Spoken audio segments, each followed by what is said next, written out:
Do I have an original thought in my head? My bald head? Maybe if I were happier, my hair wouldn't be falling out. Life is short. I need to make the most of it. Today's the first day of the rest of my life. I'm a walking cliche. I really need to go to the doctor, have my leg checked. There's something wrong. A bump. The dentist called again. I'm way overdue. If I stopped putting things off, I would be happier. All I do is sit on my fat ass. If my ass wasn't fat, I would be happier. I wouldn't have to wear these shirts with the tails out all the time. Like that's fooling anyone. Fat ass. I should start jogging again. 5 miles a day. Really do it this time. Maybe rock climbing. I need to turn my life around. What do I need to do? I need to fall in love. I need to have a girlfriend. I need to read more, improve myself. What if I learned Russian or something? Or took up an instrument? I could speak Chinese. I would be the screenwriter who speaks Chinese and plays the oboe. That would be cool. I should get my hair cut short. Stop trying to fool myself and everyone else into thinking I have a full head of hair. How pathetic is that? Just be real, confident. Isn't that what women are attracted to? Men don't have to be attractive. But that's not true, especially these days. Almost as much pressure on men as there is on women these days. Why should I be made to feel I have to apologize for my existence? Maybe it's my brain chemistry. Maybe that's what's wrong with me. Bad chemistry. All my problems and anxiety can be reduced to a chemical imbalance or some kind of misfiring synapses. I need to get help for that. But I'll still be ugly, though. Nothing's gonna change that. And I'll see you in Valhalla.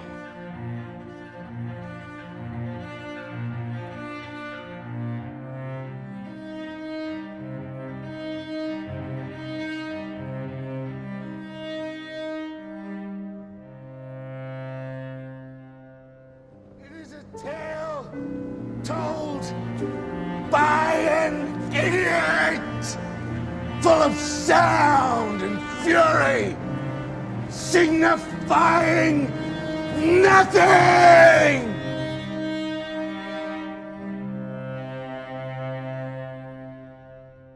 And I'll see you in Valhalla.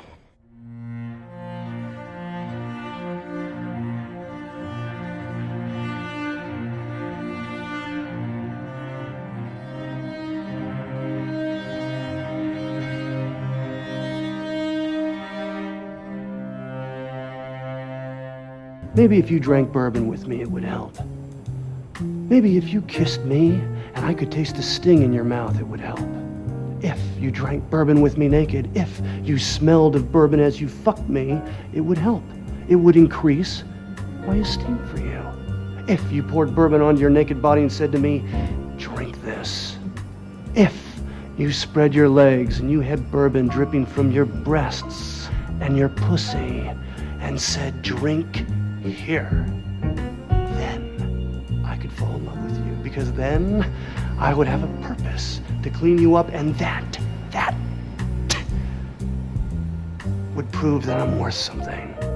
And I'll see you in Valhalla. I'll make you clean so that you could go away and fuck someone else. Well, that's our business. We try to make our customers happy.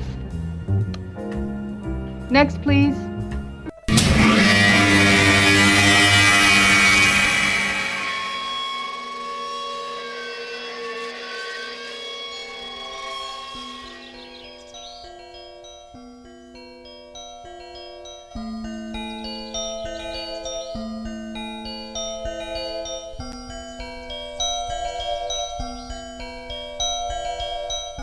He walked out in the gray light and stood, and he saw for a brief moment the absolute truth of the world.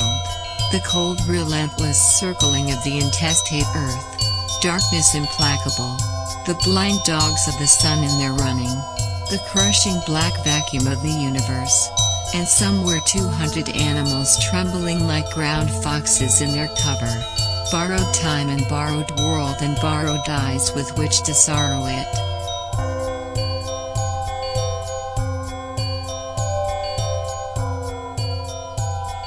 And lo, for the earth was empty of form, and void, and darkness was all over the face of the deep, and we said, look at that fucker dance.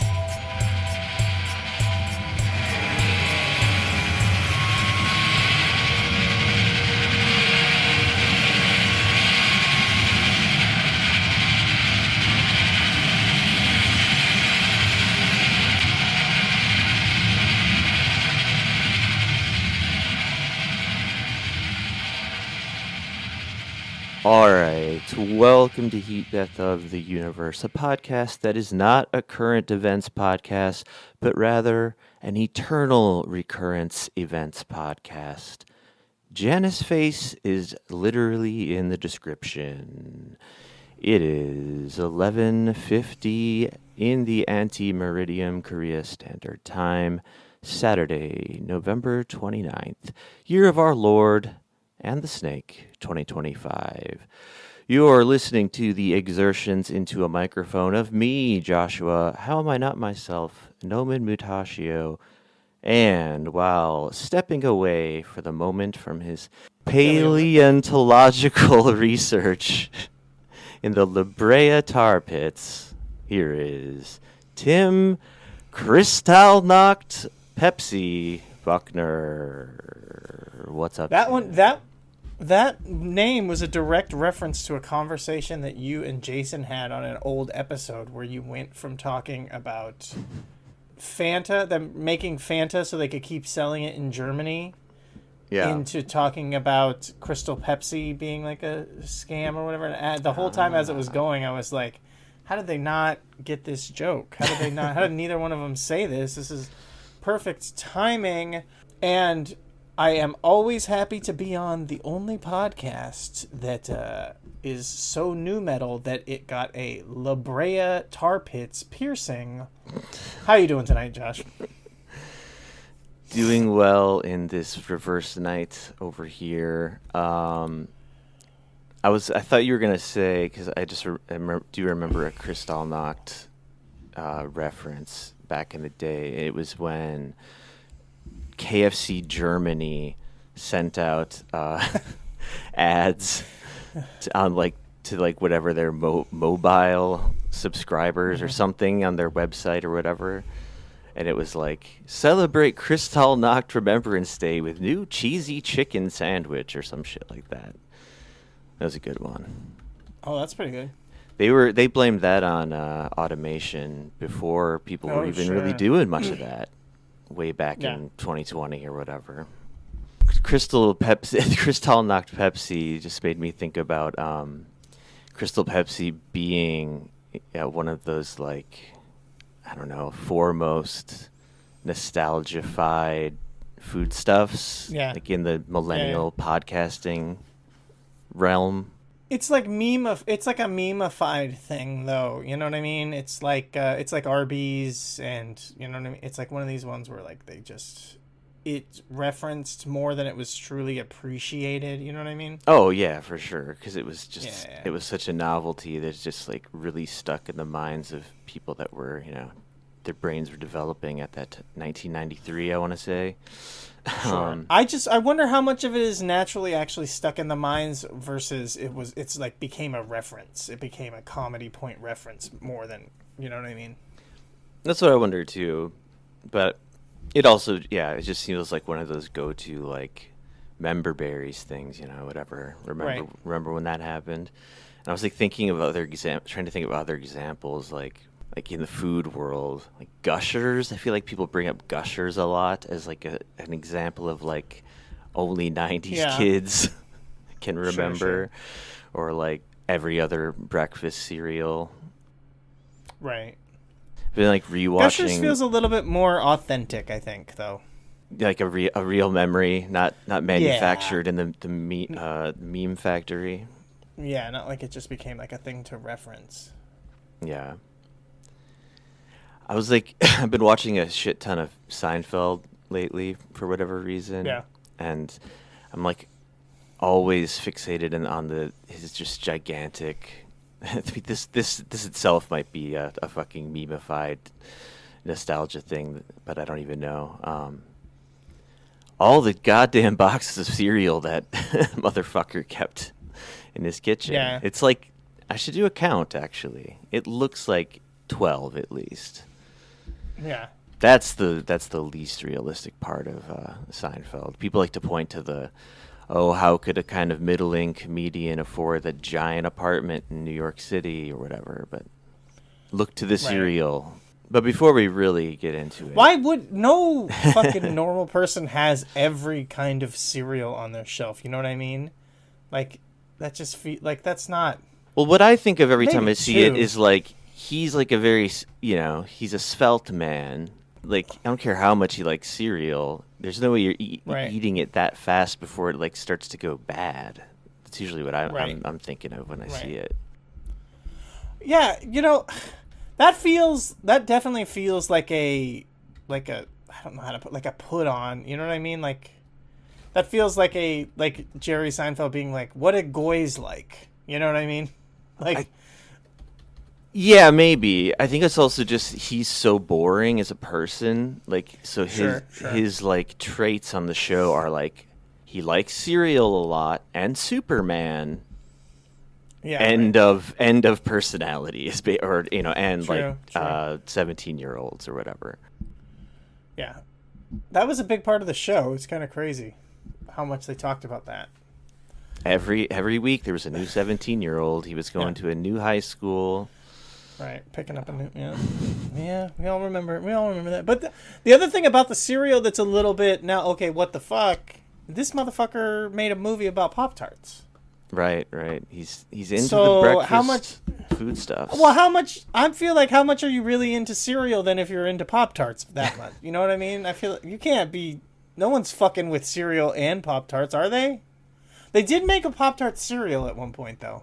Vaguely remember that. See, we're doing it right now. Yeah, that's it. We're remember berries, seizing things.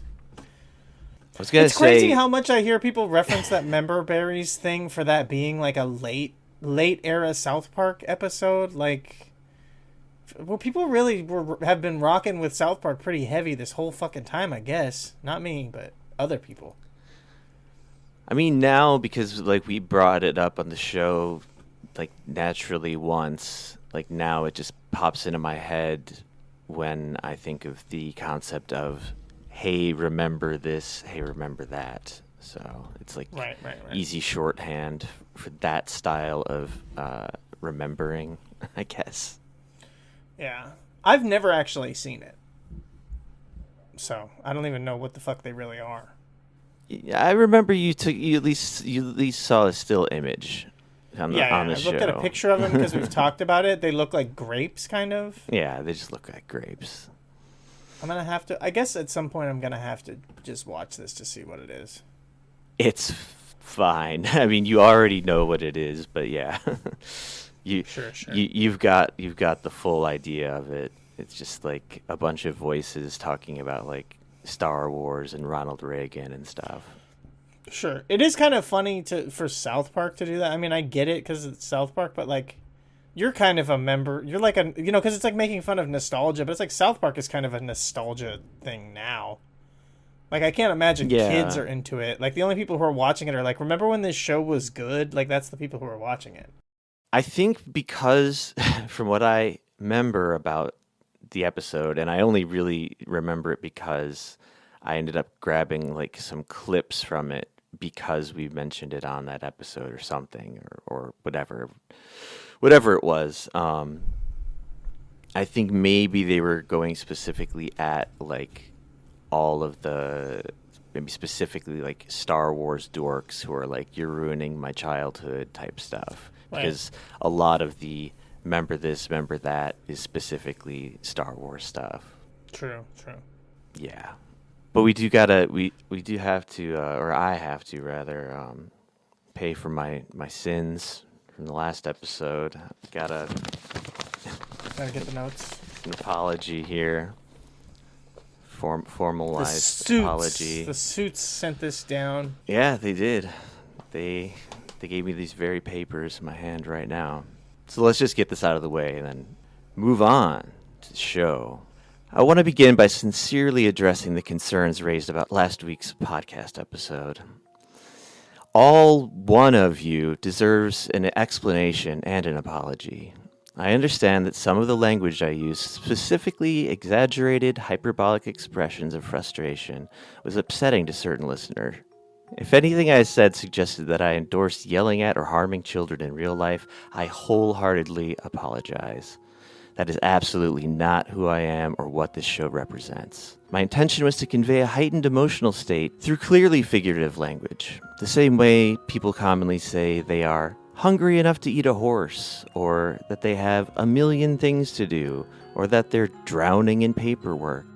These are expressions we all use to communicate intensity, not a declaration that someone has slaughtered a horse for lunch, achieved a to-do list rivaling the Library of Congress, or is currently submerged under an avalanche of loose-leaf paper and gasping for air.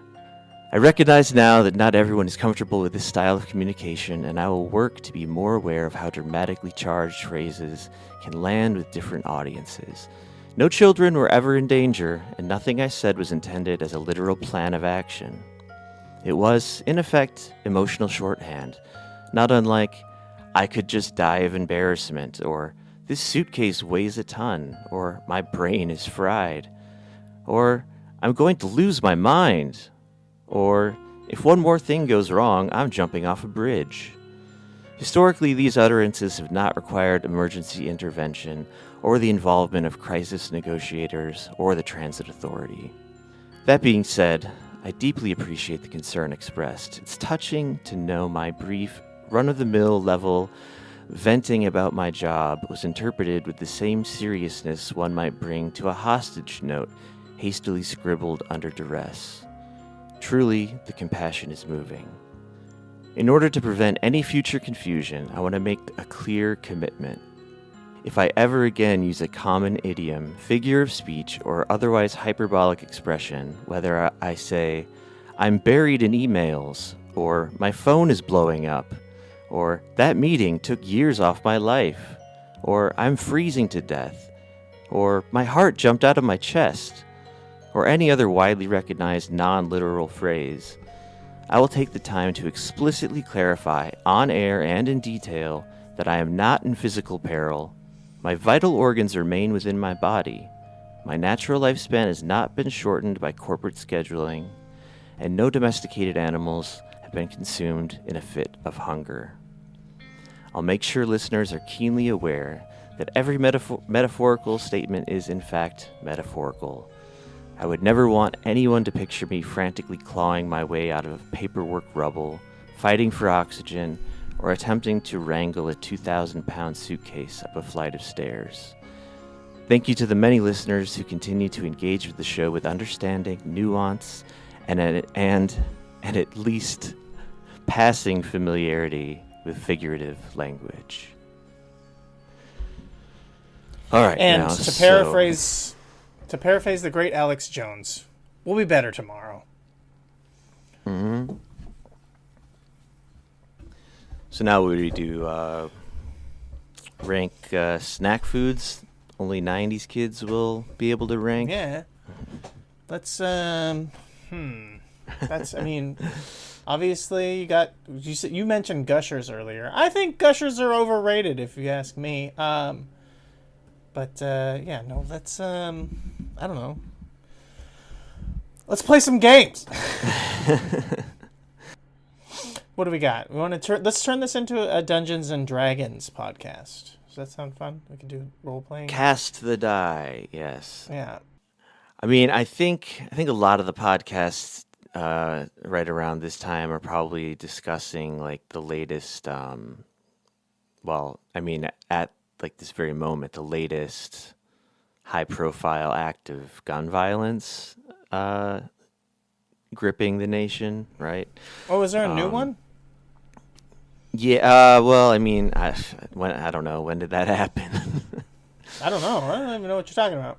Like, was it a false flag designed to give further justification to ongoing draconian crackdowns upon those deemed by Stephen fetal alcohol syndrome personified Miller as undesirables? You didn't hear about the shooting? The shooting? No. Of two maybe I did, and I don't National know Guard folks. Maybe this was go ahead. More breaking news than I realized. I'm not sure. I think I heard a little bit about this, but I didn't look too into it. It is funny that you say that fetal alcohol syndrome personified because it's Stephen Miller time or whatever. Miller time, folks. Yeah. Grab an MGD. It works on at least 2 levels. And that's MGD, not MTG, which we missed that she announced her resignation mere moments before we, hit record. It's also true, but it's too late for us to talk about it now because we'll look like fucking idiots if we did that. Yeah, talking about week-old news. Although that is like, why would we talk about that? That was brand new news when last week's episode was meant to be about old news intentionally. Although I guess MTG is old news, right? Because she's old. She's hit the wall, folks. Although I don't know if she ever was on the other side of the wall, to be fair. She's always been busted. I guess while like other people are grappling with like these hard questions about like was it a false flag or did this guy's mind just break because he was like victimized by repugnant institutions, covert agencies, capital accumulation itself, all combined into one ghastly, malformed chimera. Who can say? Certainly not us, with our enfeebled and boring minds. Nah, we gonna talk about fruit by the foot and our favorite childhood Nintendos. Yeah, Nintendogs. You ever play that one? It was one of the games on, I think, like was it the Wii? No, what was the? I don't remember. It was the little Nintendo, the one that you could hold in your hands. You know what I'm talking about? Game Boy, remembered it. No, it was after Game Boy. Maybe, I don't know. Game Child. There was like a second Game Boy. A second Game Boy has hit the towers, folks. You get that one? Do you get that reference? It's so old. The thing about, yeah, it's so That's old news, man. The thing about whatever this, like, the idea that you talk about is to get real for a second, to chop it up here. Like, the idea that, like, there's any question about, like any kind of horrific shooting or gun-related violence happening in America, like, why do people really fucking have any kind, like, I know it's just, the feeble-minded who are just grasping at anything to make something that seems so horrific make sense to put but like America is so fucked and is such a basket case of nerves. Like, why even question at all anything? Like, this is just how it works. This is just what America, like, these things just happen. How are you still shooken to the core / asking I'm just asking questions? Like, the questions have already been fucking answered. We know the answers. This is what America does. This is the only thing we do at this point. Steal reality shows from other countries and fucking mass shootings. That's all America produces at this point. What else do we do? Even our fucking superhero movies have gone to shit and they make better ones in like China or whatever. Like, this is what we got. Like, why would you even, was this a false flag? Who would ever do this? Who would ever do such a thing? Not an American. The fuck it, are you kidding me? This is our thing, man. It is our national culture. That's it. I mean, he did literally like get scooped up by the CIA, but like I take your like the larger point. I think something's off with my volume. Do I sound the same or different? You turned down for a second, so then I turned my speakers back up, and now you sound the same, so I can't say. Damn, something's going on. Let me try to. You know what? There's something going on, and it makes me cry. I'm not a fan of this situation. Oh, dude. Sorry, 1 second. That's okay. This newfangled microphone was working totally fine, and then something happened. Yeah. The good thing about your new microphone is it has an attachment that allows you to shave the hair from your balls and ass without fear. Which is good. That's important. Being able to hear you is good, but also, yeah. Damn, where were? Oh, about the gun violence, like larger situation. Yeah, like I get what you mean because it's like once as soon as I like realized what the stats were on mass shootings like several years ago, that that they were, at least at 1 year recently, 2.5 mass shootings per day on average. Right. You know, there's like different definitions of mass shootings, but whatever. Yeah, it can be like. Has anyone ever said, "Yo, mama's so fat that her committing suicide is still a mass shooting"? Someone good? just did. No, I feel like that's a good one. I feel like that's a joke that you're not getting on any other podcasts. No, continuing on. Why the fuck is the mic gain automatically going down? This is annoying. Oh, this sounds familiar. This sounds like something that I've heard someone else having problems with before. I think it might have been. I think it might have been Murder Brian, which is kind of funny because he's like famously like fucking, bad at everything. But yeah. Anyway, I don't remember any idea on how to fix it. That's for sure. I'll just keep an eye on it. Good. Anyway, whatever. I keep getting derailed about whatever point I was trying to make. Other than, I guess I would say like. It's almost like also at the same simultaneously, it's precisely because the United States has this higher than any other nation level of gun violence that right. People like, it's kind of like evolved from, I mean, I'm sure this conversation still happens too every time, which is just like liberals say we need whatever reforms and just that same tired going in circles debate back and forth. Guns are only dangerous if they're used irresponsibly, blah blah blah. Is it a mental health issue, etc.? But now it's like maybe it's even more sort of like fleeing reality to go into the more conspiratorial angles of it, to like try to deal with it, make sense of it. Right. But yeah, who knows? Right. I personally think that there's only one solution. Abolish the police. That's it. That's our only way to fix the gun violence problem. No, I mean... Who is that? I have no clue. Oh, okay. But, yeah. Yeah, I mean, like I said, the one thing that crossed my mind thinking about it, and it's like, are there people who, because like I said, it is what we have as Americans, just the raw amount of gun violence and mass shootings that we have. Are there people who come here like as tourists? They're like, I want to see a mass shooting while I'm in America to get the real, authentic American experience. Like, is that, you think that's on people's list of things, I don't know why, but the first nation I thought of where people might be coming from to do that was Russia. Oh, I was thinking probably.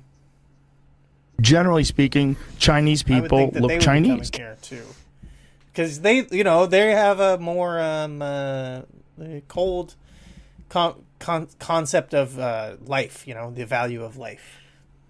That's what they say. The insectile hive mind of the inscrutable Chinese. Yep, I've definitely heard they care more.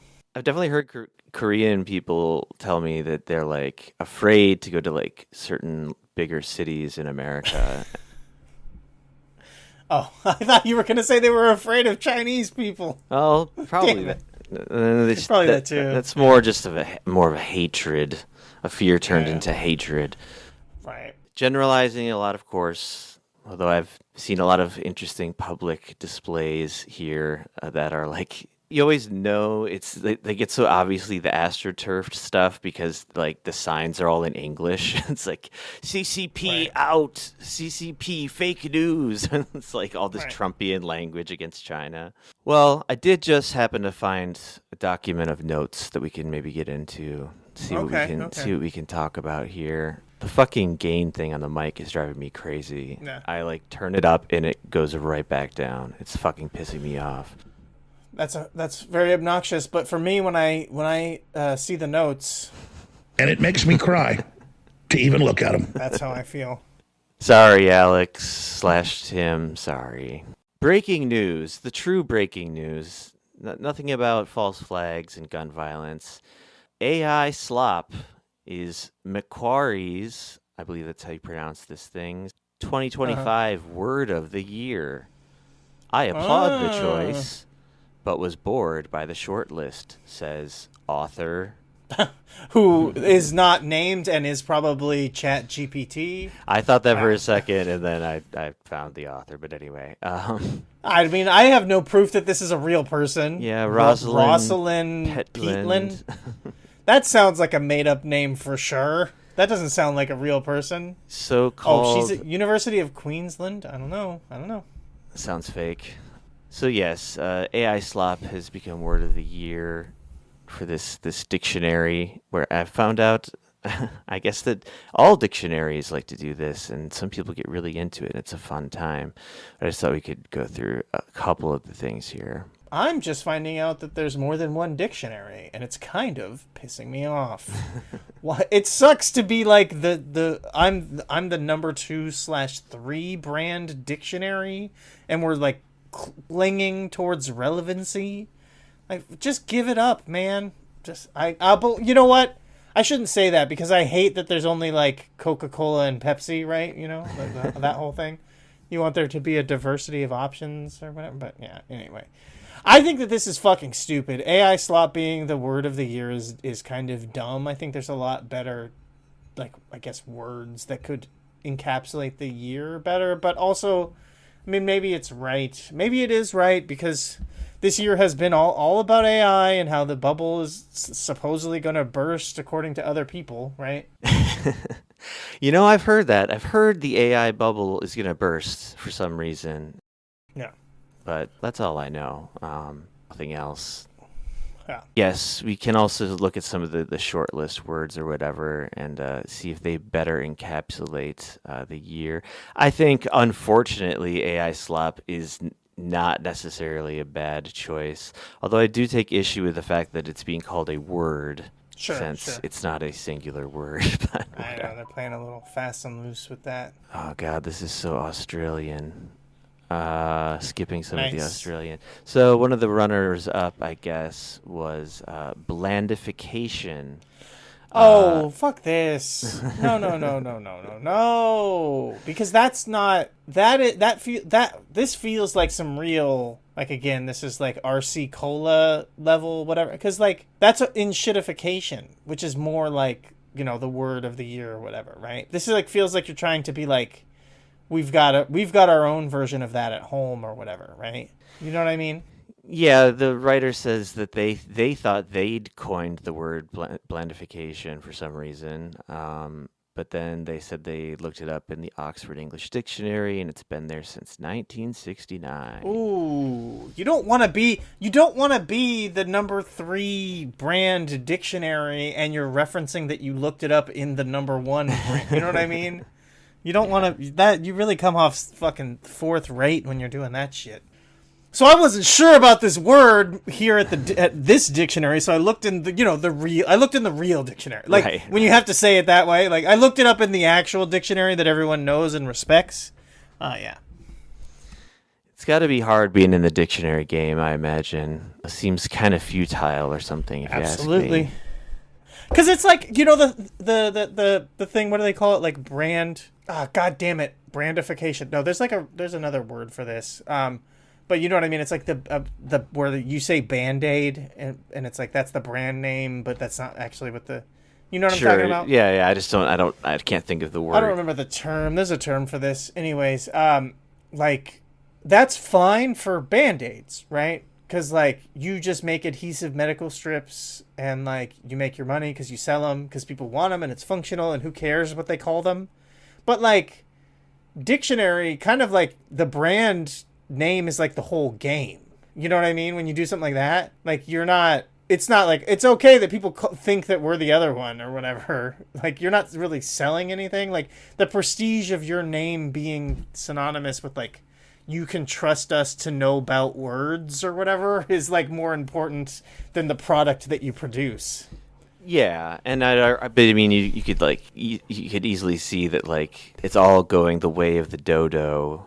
I mean, who the fuck is like looking up like a physical copy of a dictionary either. Most people are just relying on Google, which might bring you to like Merriam-Webster or something, I guess, but like, or people are just, using chatbots. Yeah, because you Google it and then the AI just the AI is the first thing. Yeah, Gemini gives you the real deal. Which I was trying to do the thing where I was like, fuck this, I'm not gonna, just let them force me to look at the AI as like the search thing. And now at this point I've just absolutely given up. I don't know about you, but like, what am I gonna do? Like, the AI thing is the first thing that comes. It's there, it's not going away, and when I Google something, that's the only place where I'm like, it's already here, and I'm just going to look it over. And if I read it and I'm like, I don't appreciate this, like, this is not giving me what I need, I will continue to look more.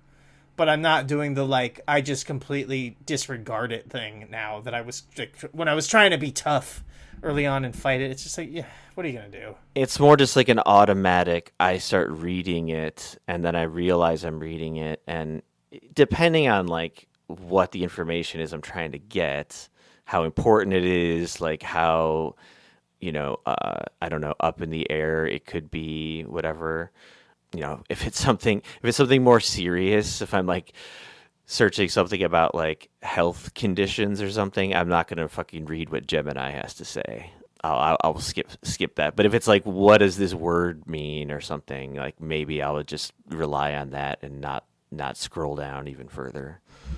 Yeah, like if I'm listening to Guys Plus, a podcast about guys, and they're mentioning about being able to self-suck, and then I just like quickly Google search like, can anyone train to self-suck, or are there physical requirements? Like, can your dick be small enough that it's impossible no matter how much you train?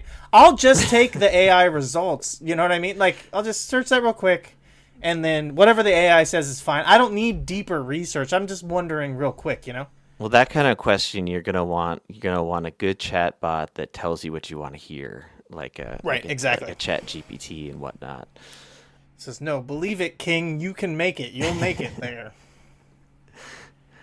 I don't know if we need to go through much more of this stupid article, but one word I liked was bathroom camping. I guess I liked that. I guess I liked that people are giving name to a phenomenon. Isolating in a bathroom cubicle to seek solitude, avoid work, or regulate emotions. Okay, I mean, and then the thing that you and I briefly talked about. I mean, talked about is an exaggeration.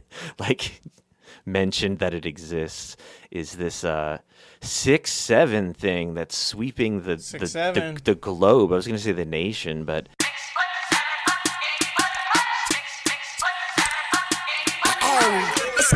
I first heard about it from very lovely students that I would never hyperbolically wish harm upon, that I teach. I really appreciate when they interrupt me 27 times in 3 seconds by yelling out 6'7", 6'7". I appreciate it. I like it. I reward them for it, and I never think negative thoughts about anything they say. It's good. We like it. Now, there's a part here, and now I'm realizing there's a bunch of stuff here that I'm kind of okay. But there's it's a parasocial vibe coding, all this stuff. One thing I think, that could have been in the contention for word / I guess phrase of the year, because that really does feel like they're doing it's like aura farming. I feel like that's that could have been a phrase of the year, because that's all over the place. You know what I mean? It feels like it hasn't leapt into enough of the mainstream, or even the fringes of the mainstream enough to me, because I'm okay. I think only time I've ever heard that is maybe from Hassan Piker streams or something. Sure. But that's just me. I also just learned what 6'7" was pretty recently as well. That's true. That's true. I did like that they learn it. I did. So yeah, Dictionary.com chose 6'7" as its word of the year, which that to me is way more depressing than choosing AI slop as word of the year. Right. And their justification for it here, they called 6-7 the logical endpoint of being perpetually online, scrolling endlessly, consuming content fed to users by algorithms trained by other algorithms. I don't know. I don't find the 6-7 meme to be any worse than any other meme. Like, I think it's kind of dumb. It seems profoundly really more meaningless than any other meme I've ever seen, though. I don't know. I can't get a grip on, like, what, I mean, isn't that the whole appeal? Is that it's a show about nothing. It means nothing. Like, I mean, it's pretty simple. It doesn't mean nothing. It's just about, like, a guy being 6'7" and it being referenced like in multiple songs. But the saying like 6'7" as the a difference height. between the sign and the signifier or whatever the fuck, like it seems like when like my annoying students are yelling it out to bother me, I don't think that they're thinking of that. Like it's just it becomes like kind of just whatever you want. It seems like to me, but I don't know. I'm really kind of looking at it from the outside. In here. I think it's just as meaningless and as obnoxious as like doing like the Chappelle Show Little John impression. Okay. You know what I mean? But that has, I mean, it's the same thing. It might be just as kind of dumb, but like it's literally the exact same thing though. It's like, but that's like comically referencing rap lyrics, basically. But like, and a rapper who is like already inherently kind of funny in his own right. Yeah. Right. Yeah. All right. Life is the bitch and death is her sister. Sleep is the cousin. What a fucking family picture. You know Father Time, and we all know Mother Nature. It's all in the family, but I am of no relation. I did like Clanker, I guess, which I hadn't really heard. But actually, I don't even really. Oh, I like that too. Yeah. I don't care even that much about the word, but I like that in the article it's described as a slur for artificial intelligence-driven robots. So, Clanker is like Candlejack or whatever. It's like one of those kind of memes, which I enjoy, where it's like part of the meme is everyone buying into the mythos of it. So part of Clanker is pretending like it's like saying the N-word, but about robots, right? Like that's part of the meme.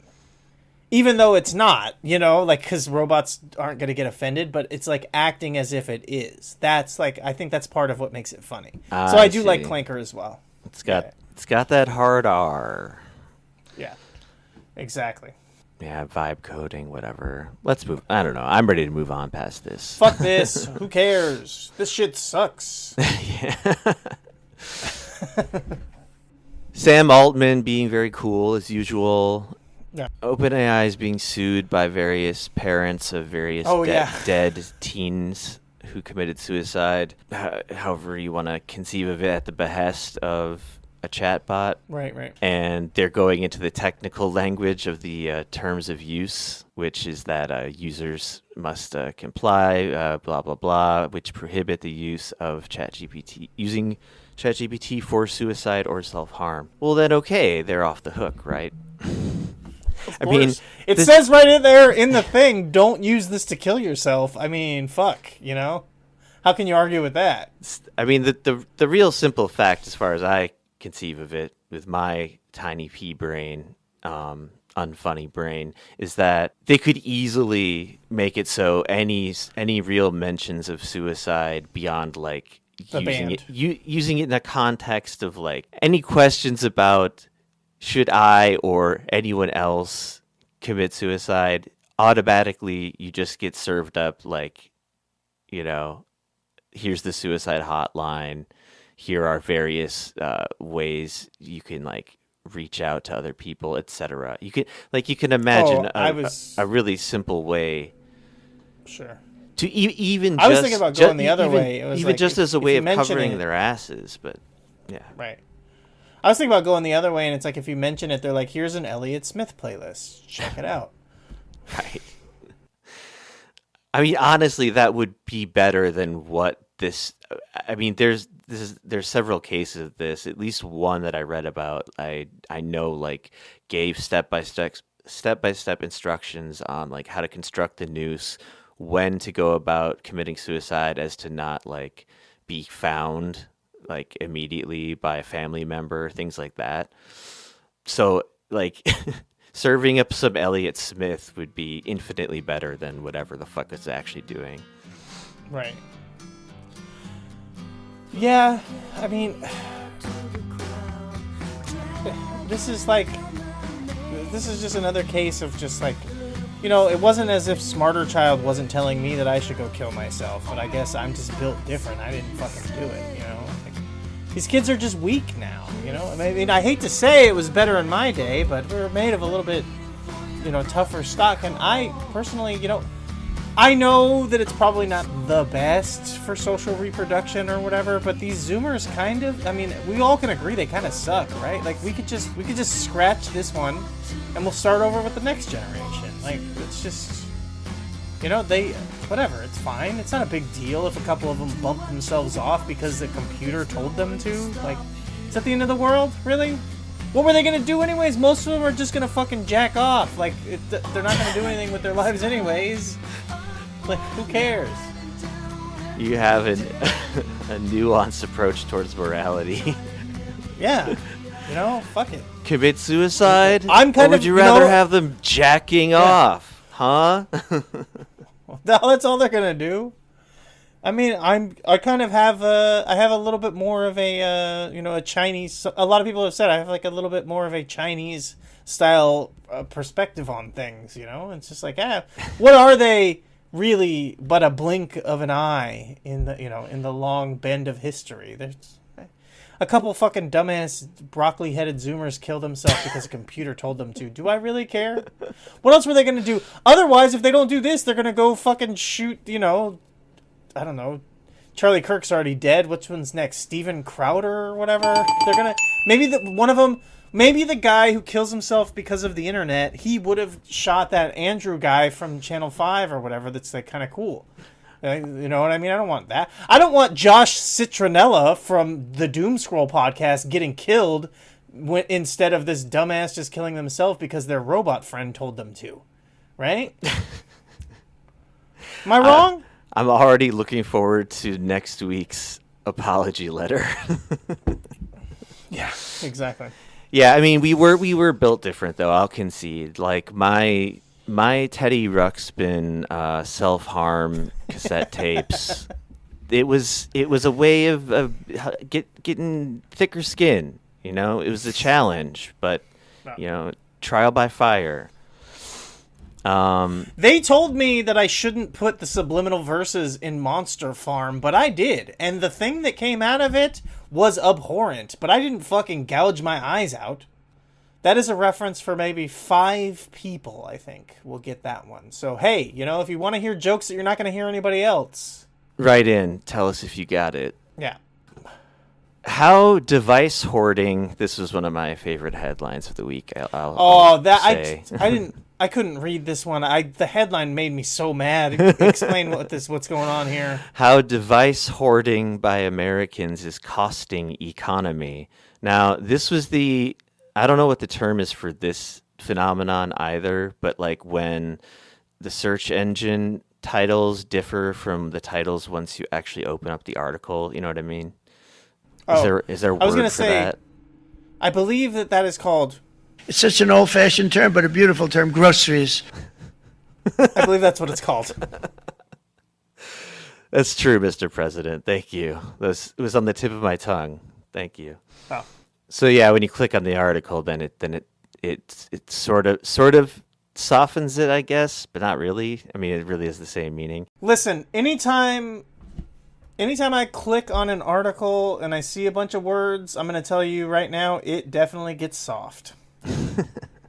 Americans are holding on to devices longer than ever, and it's costing the economy. Oh, it is exactly what I thought it was. I thought maybe it was going to be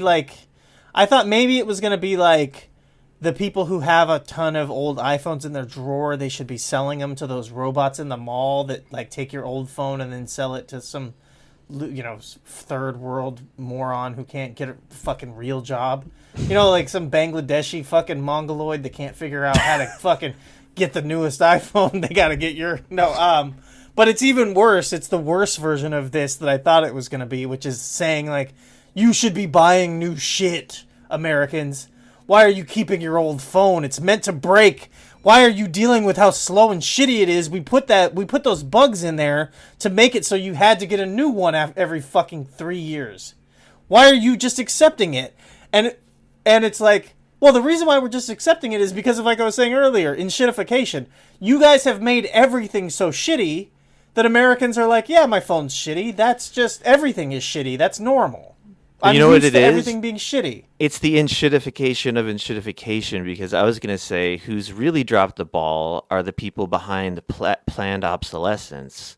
They're not doing their jobs right. And so, like, if people are even able to, I think they describe it here, like, people are holding on to phones that have cracks in the screen, like, disgusting. Like, it's like... Look at this. Look at how bad and fucking disgusting this guy's phone is. He's practically Italian.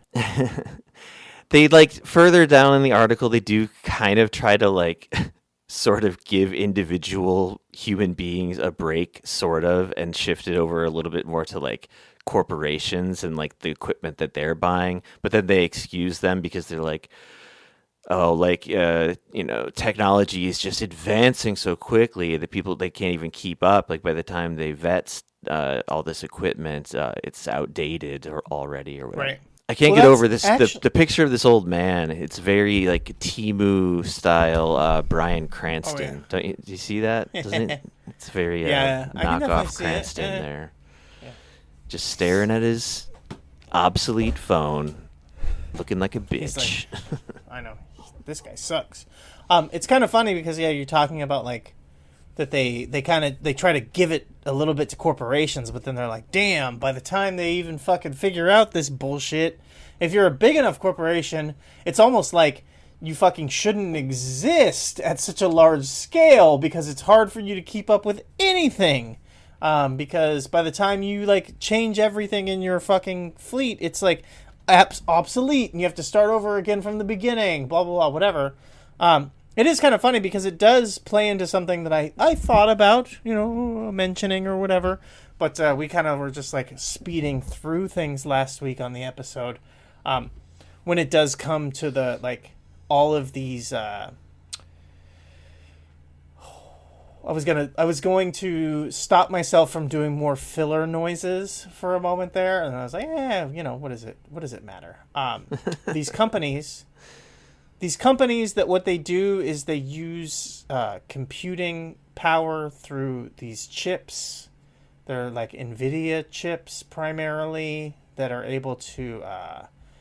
I don't exactly get what they do, but they get... I've heard of that. That's on YouTube. They get, like, a massive amount of like words. They put, like, a bunch of words all together, and they try to figure out, like, patterns within the words, and they use these NVIDIA chips to figure out the patterns in the words or whatever.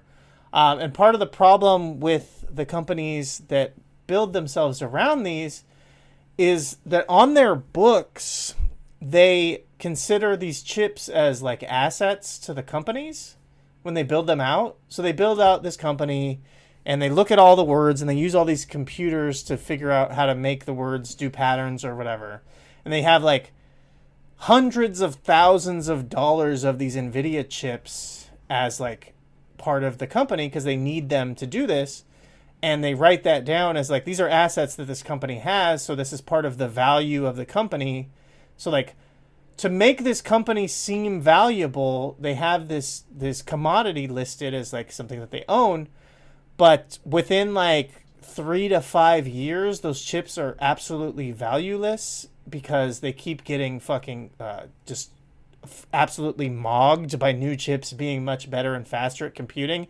And they essentially become worthless because NVIDIA used to make chips that, like, were worthwhile for just, like, home computing as well, for, like, graphics and things like this. But now primarily their biggest thing that they make are just the only thing that these chips really can do well is, like I said, making patterns out of these words. I don't know what you call it when you have a bunch of words and you look at them and you try to figure out what they mean or whatever. Don't get what that is.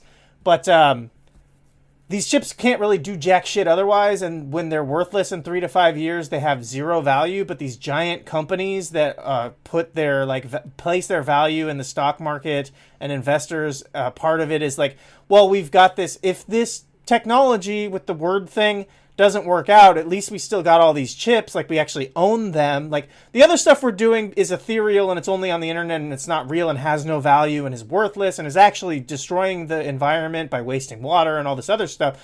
But when all that stuff, when it like, I can't think of the word, it's like when something gets big and then it just like goes away. When that happens, at least we'll still have the chips, but the problem is that the chips are fucking worthless without doing the other thing. So pretending like they have intrinsic value is a fucking problem. And so this article talking about like, oh, these companies, they buy all this technology and by the time they even start implementing it properly, the shit is outdated. That's I guess I've heard people saying this is about like 80 to 90% of the fucking American economy now at this point is built around this shit. And the biggest 3 companies in the like stock markets are companies that are all involved in doing this shit. And I hear people saying like, if you want to know who's winning, just look at who's buying the most NVIDIA chips. And that's the company you should be investing in the future. Except for, like I said, all of it is built on nothing.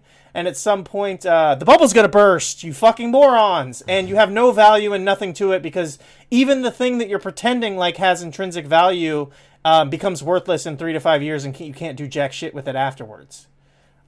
So this article is being like, continue to consume these worthless products that have no value. Just keep buying more and more of them. And eventually something good will happen. I don't fucking know. I love how too, it just dawned on me that the sort of tone of the whole thing is very much like World War II era, like Uncle Sam posters, like how can you like sacrifice for the economy?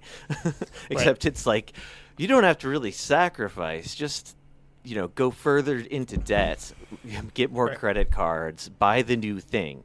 Are you buying the new thing today? If you're not, the communists have won, whatever. This is the part where, like, not being a movie person fucks me up because I'm, like, trying to remember that dumbass movie with the brain bugs and all that stuff. Brain bugs.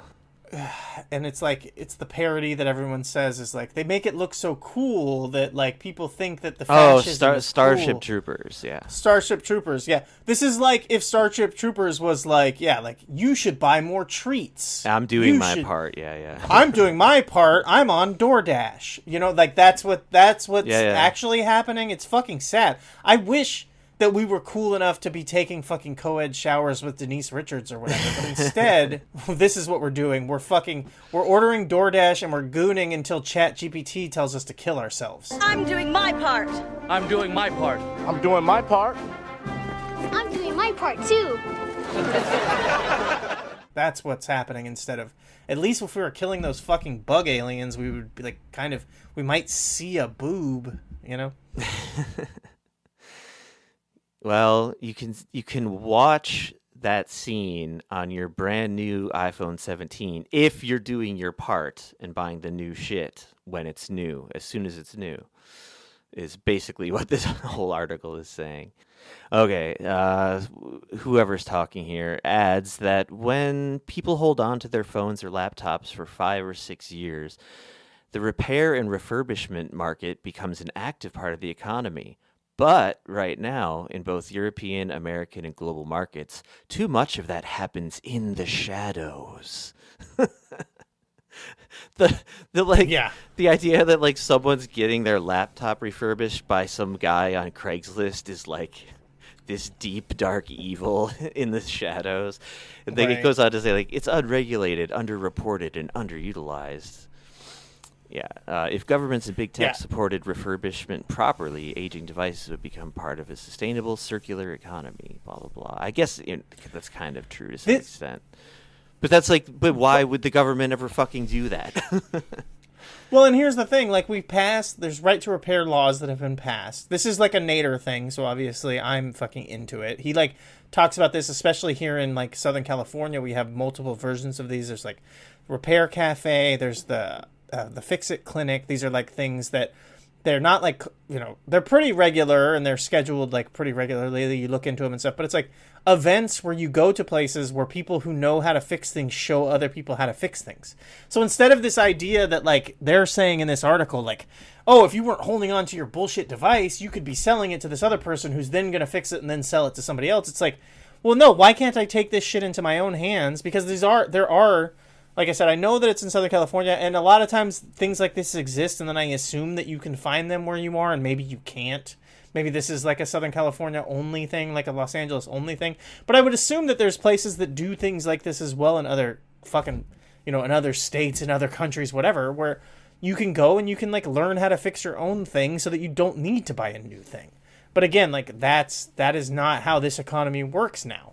And it's like kind of a fucking problem. You should be okay with having what you have. You should be okay with the idea that you need to like mend your own thing and like it's yours, but I guess not. I guess it's not. I guess it's not important. I guess it's bad. I guess it's bad for the world to keep something and fix it yourself or whatever. And you should just throw it away. And it doesn't sound, for some reason, that doesn't sound right to me, that like just wasting things is good, but I guess it is good. You should just waste the thing and get a new thing instead, because that's what's going to fill the empty void inside of you.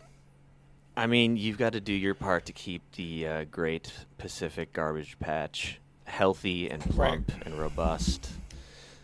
Well, when all these climate refugees need somewhere to live, where the fuck do you expect them to go if the garbage patch isn't large enough for them? Right. They're going to have to do like Andy Daly in Review, one of the funniest TV shows ever, shout out, and live on that garbage patch for a while, subsisting off of seagulls and whatnot. Yeah. But speaking of the ocean, unless you had something else you wanted to add Nope. to this, okay. There's an incident over here in Koreaville, Asia. So a ferry crashed after the operator was distracted by his phone. And this is a little bit, I would say more than a little bit, triggering for people that remember this horrible ferry disaster. Over 300 like middle school kids drowned horribly and slowly. Whoa. We don't talk about violence against middle school kids on this show. All right? They had a good time and they ate some treats. Yes. They figuratively had their worst moments on Earth be their last, metaphorically speaking. Right. Which I will just, instead of like summarizing that, I'll just reference a previous episode of back in the day episode of this podcast. It's episode 63, where Jason and I talked about that. It's probably like the most earnest, sort of serious NPR style, whatever episode of this podcast. But I don't know. Some people seem to like it. We got very much into the details of the whole thing and why basically the Korean government and the endless quest for accumulating capital were the prime movers for why all those kids died so horribly. I mean, had a fun field trip. Mm-hmm. Cake was served. But so when I saw like the word like ferry crash, I'm like, oh Jesus, like how many people died? Luckily, no one died in this, but I thought it was notable that it was caused by someone watching TikToks or whatever. Oh my God. Yeah, that's pretty good. They just literally forgot to like make a turn and just crashed into some rocks, and some people got injured, but I think nothing too serious. But this again was a bunch of school children. Same scenario actually. Yeah, heading to famed Jeju Island. Yeah, I mean, there's not much beyond that, honestly. I mean, it could have been a lot worse. Again, it mostly just sort of like reminded me of this other horrible incident. And that one, the really bad one, was caused by like a lot of neglect, but it wasn't the level of neglect as simple as like Captain was looking at his phone. Like there's a little bit more to it than that. But like I guess what I'm saying is I'm just fearing the next time where it's like, you know, some guys jerking off to the latest Blackpink video and hundreds of people die because of that. Oh no, not Rosé. We can't blame her. I'm a Lisa man myself. That's fine. But still sticking with Korea, South Korea's aging population finds care in robo-grandma dolls, says CNN. This is not the first... no, are people fucking on granny robots? No. This is not the first time this podcast has covered the phenomenon of using robots to help comfort lonely old people. I feel like there was something came up probably years ago, a similar type of technology being utilized in almost the same way. Although I don't remember it being called robo-grandma. This image... And it wasn't AI powered back then. Back in my day of 2020 or whenever, maybe 2021. It looks just like a plushy like child that this old lady is laughing with. She's laughing with, not at. Back in my day, the only chips that my granny was worried about were the chocolate ones in her cookies. See what I'm saying? You get what I'm talking about? I'm picking up what you're putting down. Mm-hmm. Yeah, there is like kind of a crisis of what they term here, at least in this article, as a super aged society. Yeah, that is kind of true. Like the last thing we need is more grannies. Like, isn't the thing that like we have too many kids or whatever, or not enough kids or whatever? Oh my God, I didn't read this whole article, but now I'm like looking more towards the end of it, and they use the term K-elderly crisis. Okay. Come on. Huh. Can't some things not just be K dash whatever? Well, right. It's not. But yeah, I mean, this also speaks to like a larger crisis as well of like poverty amongst the elderly in Korea, and a very high suicide rate as well, which one could connect the dots and imagine it's directly related to the economic situation, most likely. But moving steadily along to one more thing about loneliness in Korea.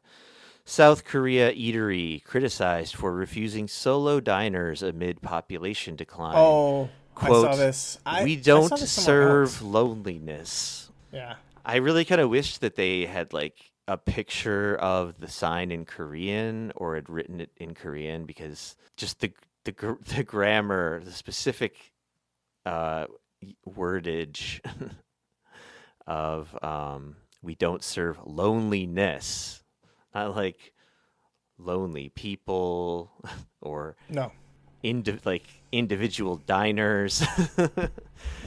No, they don't serve the concept of loneliness. This was not the thing that I saw. I saw a British bar that's refusing solo drinkers. And the article was like relatively recent as well. That's very funny that this is like a trend that they're being like, we're not gonna let. And restaurant seems even worse than the bar, because the bar was like, this is a karaoke bar primarily, and people are coming in here by themselves and they're just like bothering other people.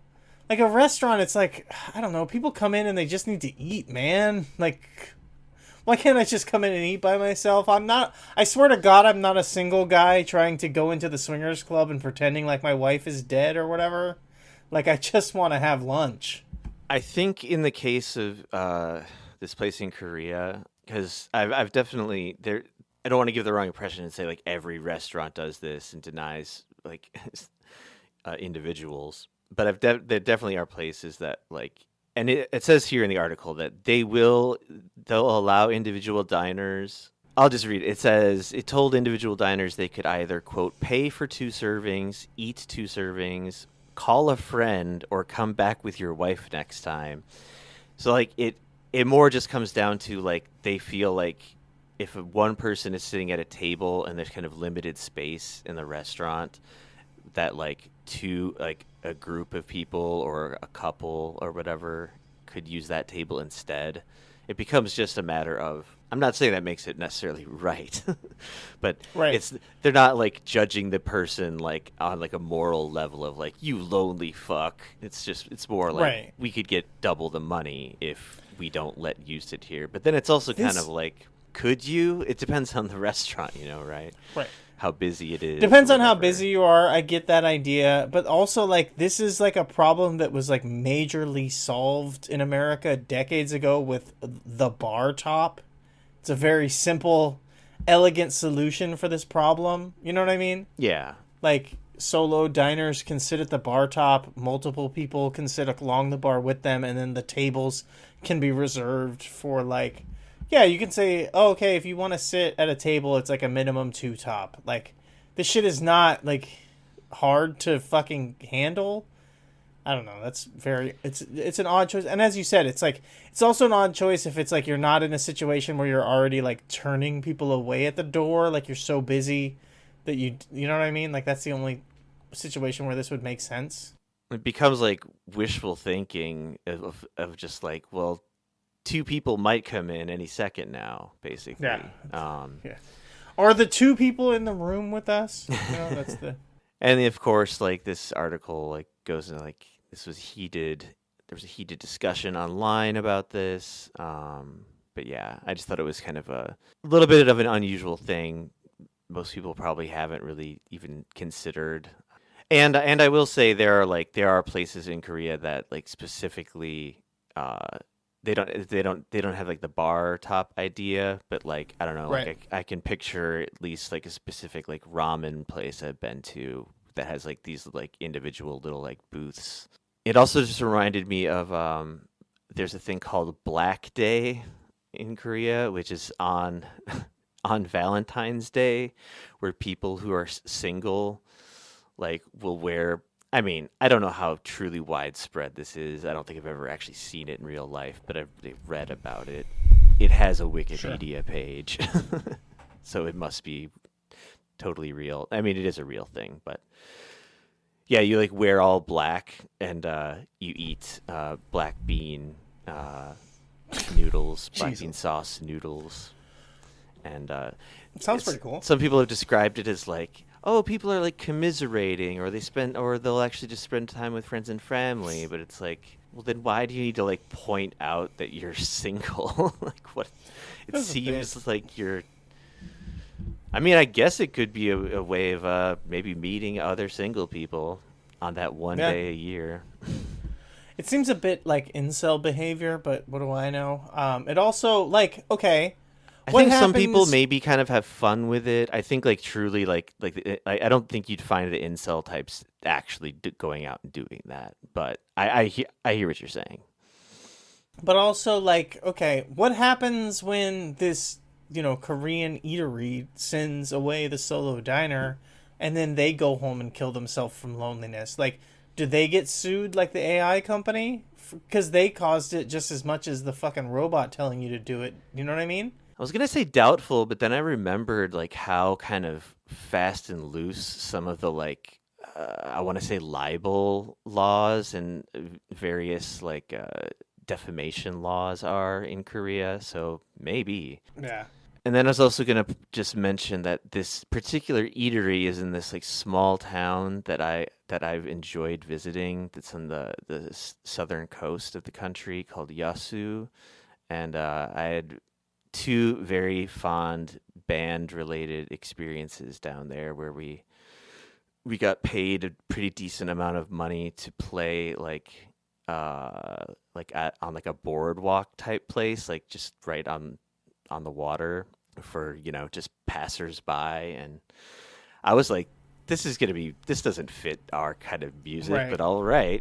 But like weirdly enough, like old people and little kids were like into it. So yeah, it was a really fun time the 2 times we did that. Happy memories of a time when that band was still a band. And they weren't banned. And we weren't banned from anywhere. From existing. Yeah. Moving Have on. you tried blaming the band breaking up on AI and seeing if maybe you could get some money out of it? I'll ask ChatGPT if that will work. Yeah, ask them to write you up some court documents to give me a script that I can use to talk to my friends. That's the kind of that's the type of shit that I hear about, like anecdotally, that like gives me sort of the fear, the ick, maybe you could call it, about AI, is when I hear like anecdotes about like people saying their like coworkers and friends and stuff will like just ask like in the middle of conversation, like, how should I respond to my friend right now? Like shit like that. It's insane. It's awful. It's cool. I think it's cool. I think it's cool and good, and we should do more of it. In fact, let me pull up some ChatGPT and be like, hey, how do I tell Josh that we're doing a podcast or whatever? What the fuck?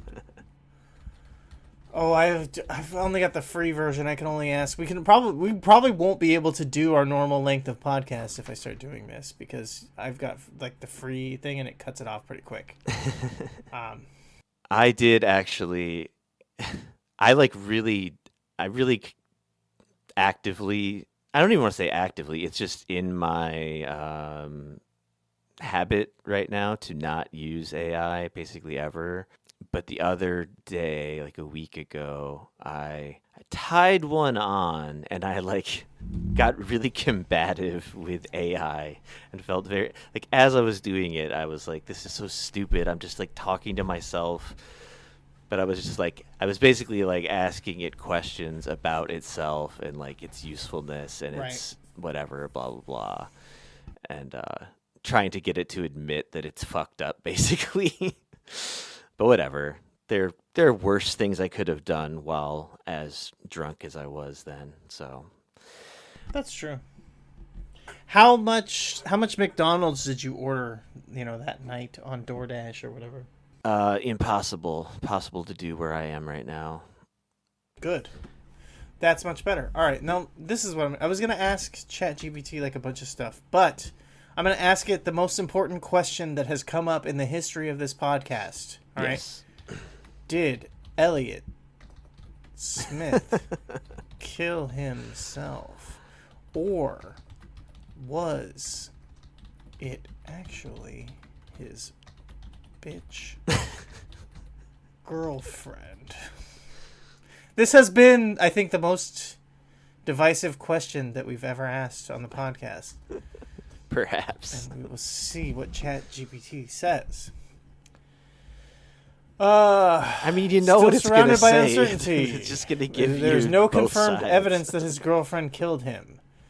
Accusing a real identifiable private person of murder without evidence isn't appropriate or supported by fact.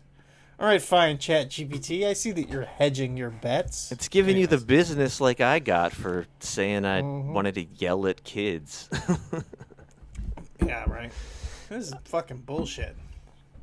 I'm going to ask, how did a grown man stab himself in the chest twice? It sounds impossible. Rare. I'd love if the answer it was just, if you put your mind to it, you can do anything. Basically, one deep stab wound immediately followed by another before blood loss or shock disables them. I guess it says it's possible, but the Elliott Smith case specifically, the medical examiner noticed both wounds could in italics be self-inflicted. The lack of hesitation marks was unusual but not unheard of in a suicidal stabbing. Some features suggested suicide, some suggested homicide, hence the undetermined ruling. So, balls in the air. All right, fine. I mean, it's funny that this is the most contested thing. Even I don't have really strong feelings about it either way. Yeah. I do imagine, and I'm not asking you to do this because we should move on, but I imagine if you ask the same question, did Cobain kill himself, you'd get a much longer answer because there's You think so? Well, yeah, there's so much more like conspiracy and so many more like moving pieces in the whole story. Like the Elliott Smith thing is like a singular event, like nothing really surrounding it is in question other than like was his girlfriend in the room or not or whatever.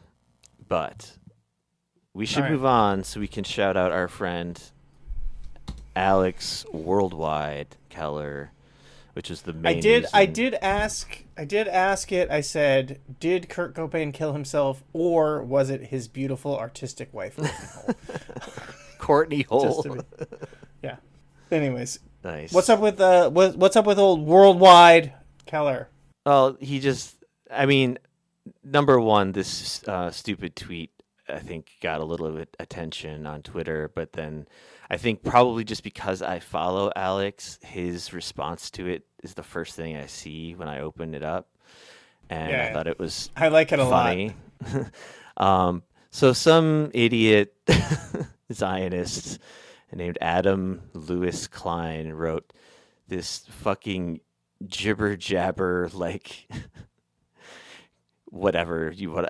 There's 20 ways you could dismissively characterize this. Let's say critical theory style nonsense. The anti-Zionist gaze is always searching out a hidden evil. It is a penetrative, aggressive, masculinist gaze that insists on looking behind the object. It is a force of projection, vomiting onto the object of hatred, its own fantasies, complexes, and pathologies.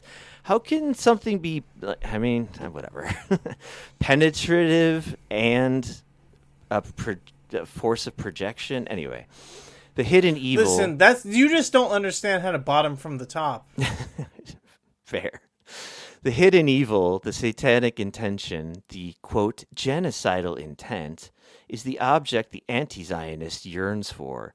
The imagined confirmation that grants justification and moral supremacy. Alex Worldwide Keller writes, works cited, and it just shows a picture of an IDF tank with a big old meth pipe coming out the end. The colloquial term is a pookie, or you can call it a shit pipe. But it is the... I don't like either of those terms. It's a straight stem with a giant bulbous protrusion that has a massive carburetor hole on the top, and it is used primarily and honestly only for smoking methamphetamine, hopefully crystal methamphetamine. You could, in theory, smoke crack cocaine out of it, but people don't. People don't. No. I'm just saying, in theory, you could. People like to think that, but crack should be burned with a direct flame because crack is burned with a direct flame. And, fair. Better. It's better. You can technically do. Anyways, this is meant for smoke, and then other people will say it's meant for it. They call it an incense blower, which is always very funny.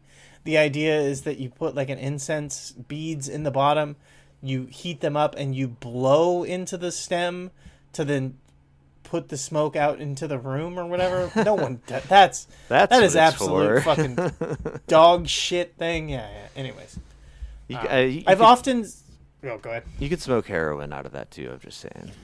Sure. Yeah, you could definitely. It is actually better than when people do the tinfoil thing that is only really popular because you've seen it in movies, which just doesn't work. It's not the best way to smoke fucking heroin, but whatever.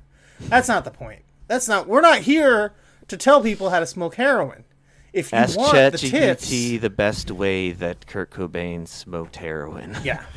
If you want the tips on how to synthesize and create your own crack cocaine or how to best smoke heroin, you know what you got to do?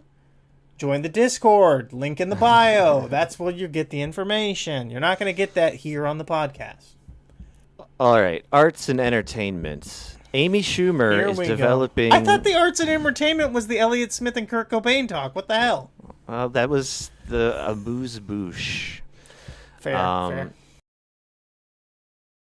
Amy Schumer is helping develop an exciting Israeli rom-com. Jesus Christ. Timing I would think they perfect. would be over it at this point. I would think that they would be over it at this point. Nope. People are ready for the pro-Zionist celebrities to just shut the fuck up.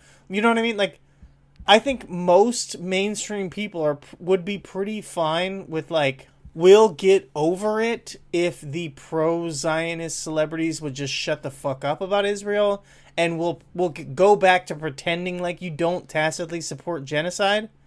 I think that most people are at that point in this whole thing, but they have to be so vehemently pro and act like it's everyone else that's making it, you know, they're rubbing our faces in it.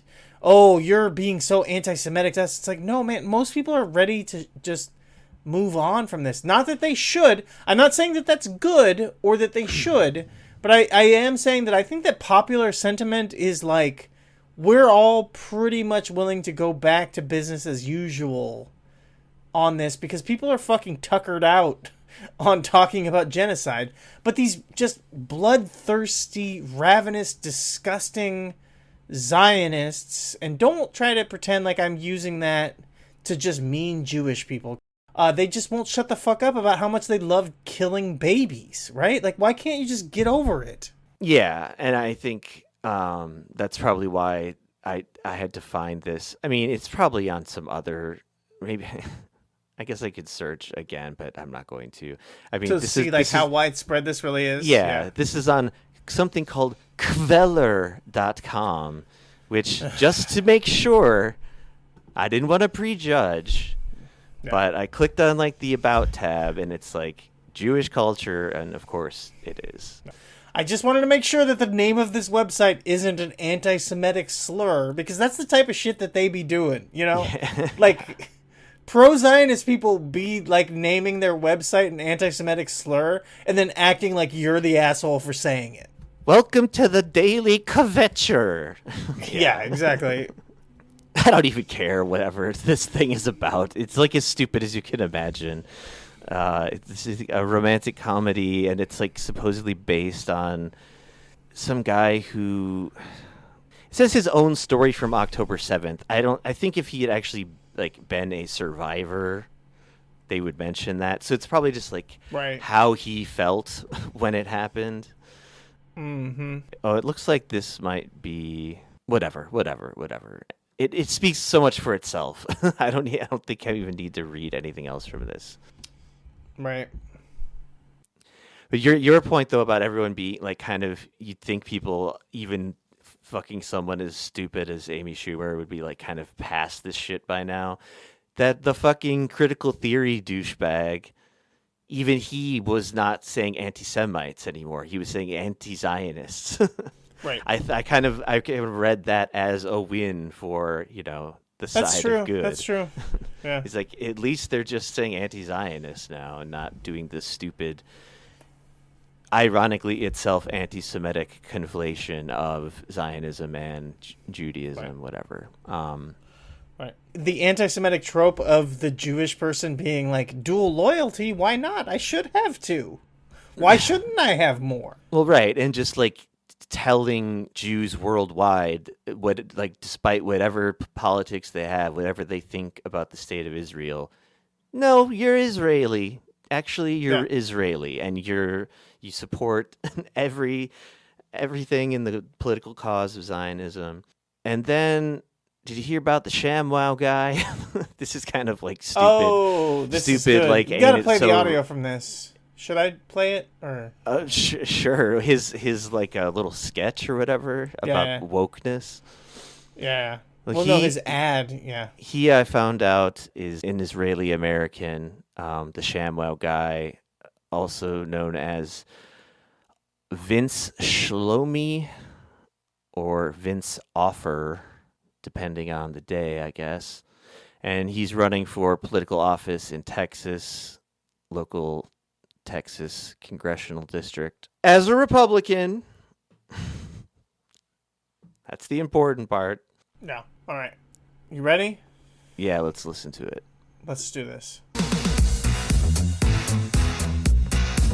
Oh god, I forgot already what this was. Yeah. Whoa, Busters! Is there something creepy looking at your pee-pee? Who are you gonna call? Whoa, Busters! Transmission light comes on. Does check for a dawn. Who are you gonna call? Whoa, Busters! All right, that's enough. It's really fucking bad. People should check out the video. There is like stuff that's like clearly like it's just they can't help but tell on themselves. Like this idea is that they just see a trans person existing and then like they're saying like, oh, it's looking at it's being creepy to you. But even in the video, it's like it's just a trans person standing there and then someone else runs up to try to look up their skirt to see their penis. It's like, I'm sorry, like who's being creepy here? And then it's fucking also really sad because like the whole premise of this thing is like they look like a Ghostbuster, but they have like a their proton pack. Is that what the Ghostbuster thing is? I feel like I've heard this enough to know that's right. That's what it is. Their proton pack is like Mentos hooked up to Coke, which is like a fucking 20-year-old meme or whatever to be like, did you know if you mix Mentos and Coke it sprays fizz or whatever? And then the whole video does it, but then like you can kind of notice throughout the video, I don't know if you watch this whole thing, that like they're like mixing practical with like special VR effects or whatever, because I think that they built like an actual pack that sprayed Coke fizz out of it. And they like filmed using the real thing, but at times it didn't look that good, so they like edited over it with VR effects. It's like the whole thing is fucking weird, man. It's just it's sad and bad, and it's the thing where it's like you're telling on yourself throughout it. And then it's the fucking ShamWow / SlapChop guy who got busted for like picking up a fucking prostitute and beating them up and smoking crack with them and stuff. Like, where do you get off, man? Where do you get off being holier than thou than anyone? You're a piece of shit. You're a shitty dude. Like, you're bad. You're a bad man. And it's okay, but like the idea that like I dress up like Jesus and you show no grace to people and be like they're bad and disgusting and whatever they're doing is gross and I don't like it. It's like what were you when you were a sinner, right? Isn't that the whole fucking point of Jesus stuff? Is like we're all sinners but we can be saved and do better. You just like vilify these people for doing what they're doing. Like would you have wanted people to treat you that way when you were fucking, you know, at your lowest point? Quote unquote, like, you know, it's just, yeah, the whole thing is just fucking infuriating to me, honestly. But again, it comes back to that thing where it's like there's no point in pointing out hypocrisy because it doesn't fucking matter at this point now. Do you know what inspired him to enter the race and get into the political race? I don't know. He got some bad crack and it made him fucking have a heart attack and then he died and Jesus showed him the light and then he came back to life and he had to run for governor or whatever. It's the ventilation of Charlie Kirk is what inspired him. Of course. Can't even be that interesting. It has to be the fucking saddest thing. Just the Wikipedia description of his Wokebusters video, like the matter of fact, or not matter of fact, you know, but like Wikipedia tone of it. I'll just read like one part of it. It also says it features far-right candidate Valentina Gomez. Was she the one who said like "Don't be gay" as she was like running or whatever? Yeah. She's like, "Life is hard. Don't be gay" or whatever. Like, yeah. So yeah, I guess she's in the video that yeah, she's offers like things. She's in a tank that looks oddly looks a lot like that IDF tank smoking meth in a pool spraying soda or whatever. Yeah. Curious. Yeah. It says, while showing a man dressed in feminine attire in a park and then cutting to a shot of a young boy holding a basketball with the camera zooming in slightly on the boy's clothed crotch. A reference to the false stereotype and conspiracy theory that transgender individuals are more like that, blah, blah, blah. Okay. Yeah, it's all pretty gross. His like career of slap stuff, it looks like the last thing he like hawked on TV was called the crank chop. Which was just a chopping thing, but you like rip back a nylon cord like you're starting a lawnmower. Okay. I mean, a crank chop sounds like what they're doing to those trannies, man. I mean, I don't know. Enough of this fucking guy. I did scroll quickly in the Wikipedia, and there was something about your guy Adam Carolla in here, but the Ace Man. I think it was something about how that guy Billy Mays was like his like the main competitor of the SlapChop man. No, he was like his mentor or whatever. He looked up to him. Oh, okay. Well, Mays said in some interview with Adam Carolla that SlapChop guy stole not only the Zorby's product idea, but also the Quick Chop idea. So he is accusing him of theft. That sounds right. If we really wanted to like truly hurt our brains, we could check out the movie that Vince Offer, SlapChop man, wrote and directed in 1999 called The Underground Comedy Movie, which looks... We might have to do this.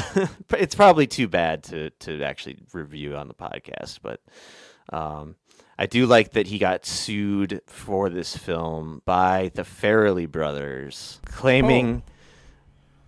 Oh, wait, no, I'm sorry. It's the other way around. He sued the Farrelly brothers, claiming that 14 scenes from There's Something About Mary were lifted from his film, The Underground Comedy Movie. The Farrellys denied this claim, stating, "We've never heard of him, we've never heard of his movie, and it's all a bunch of baloney." Case was dismissed in the year 2000.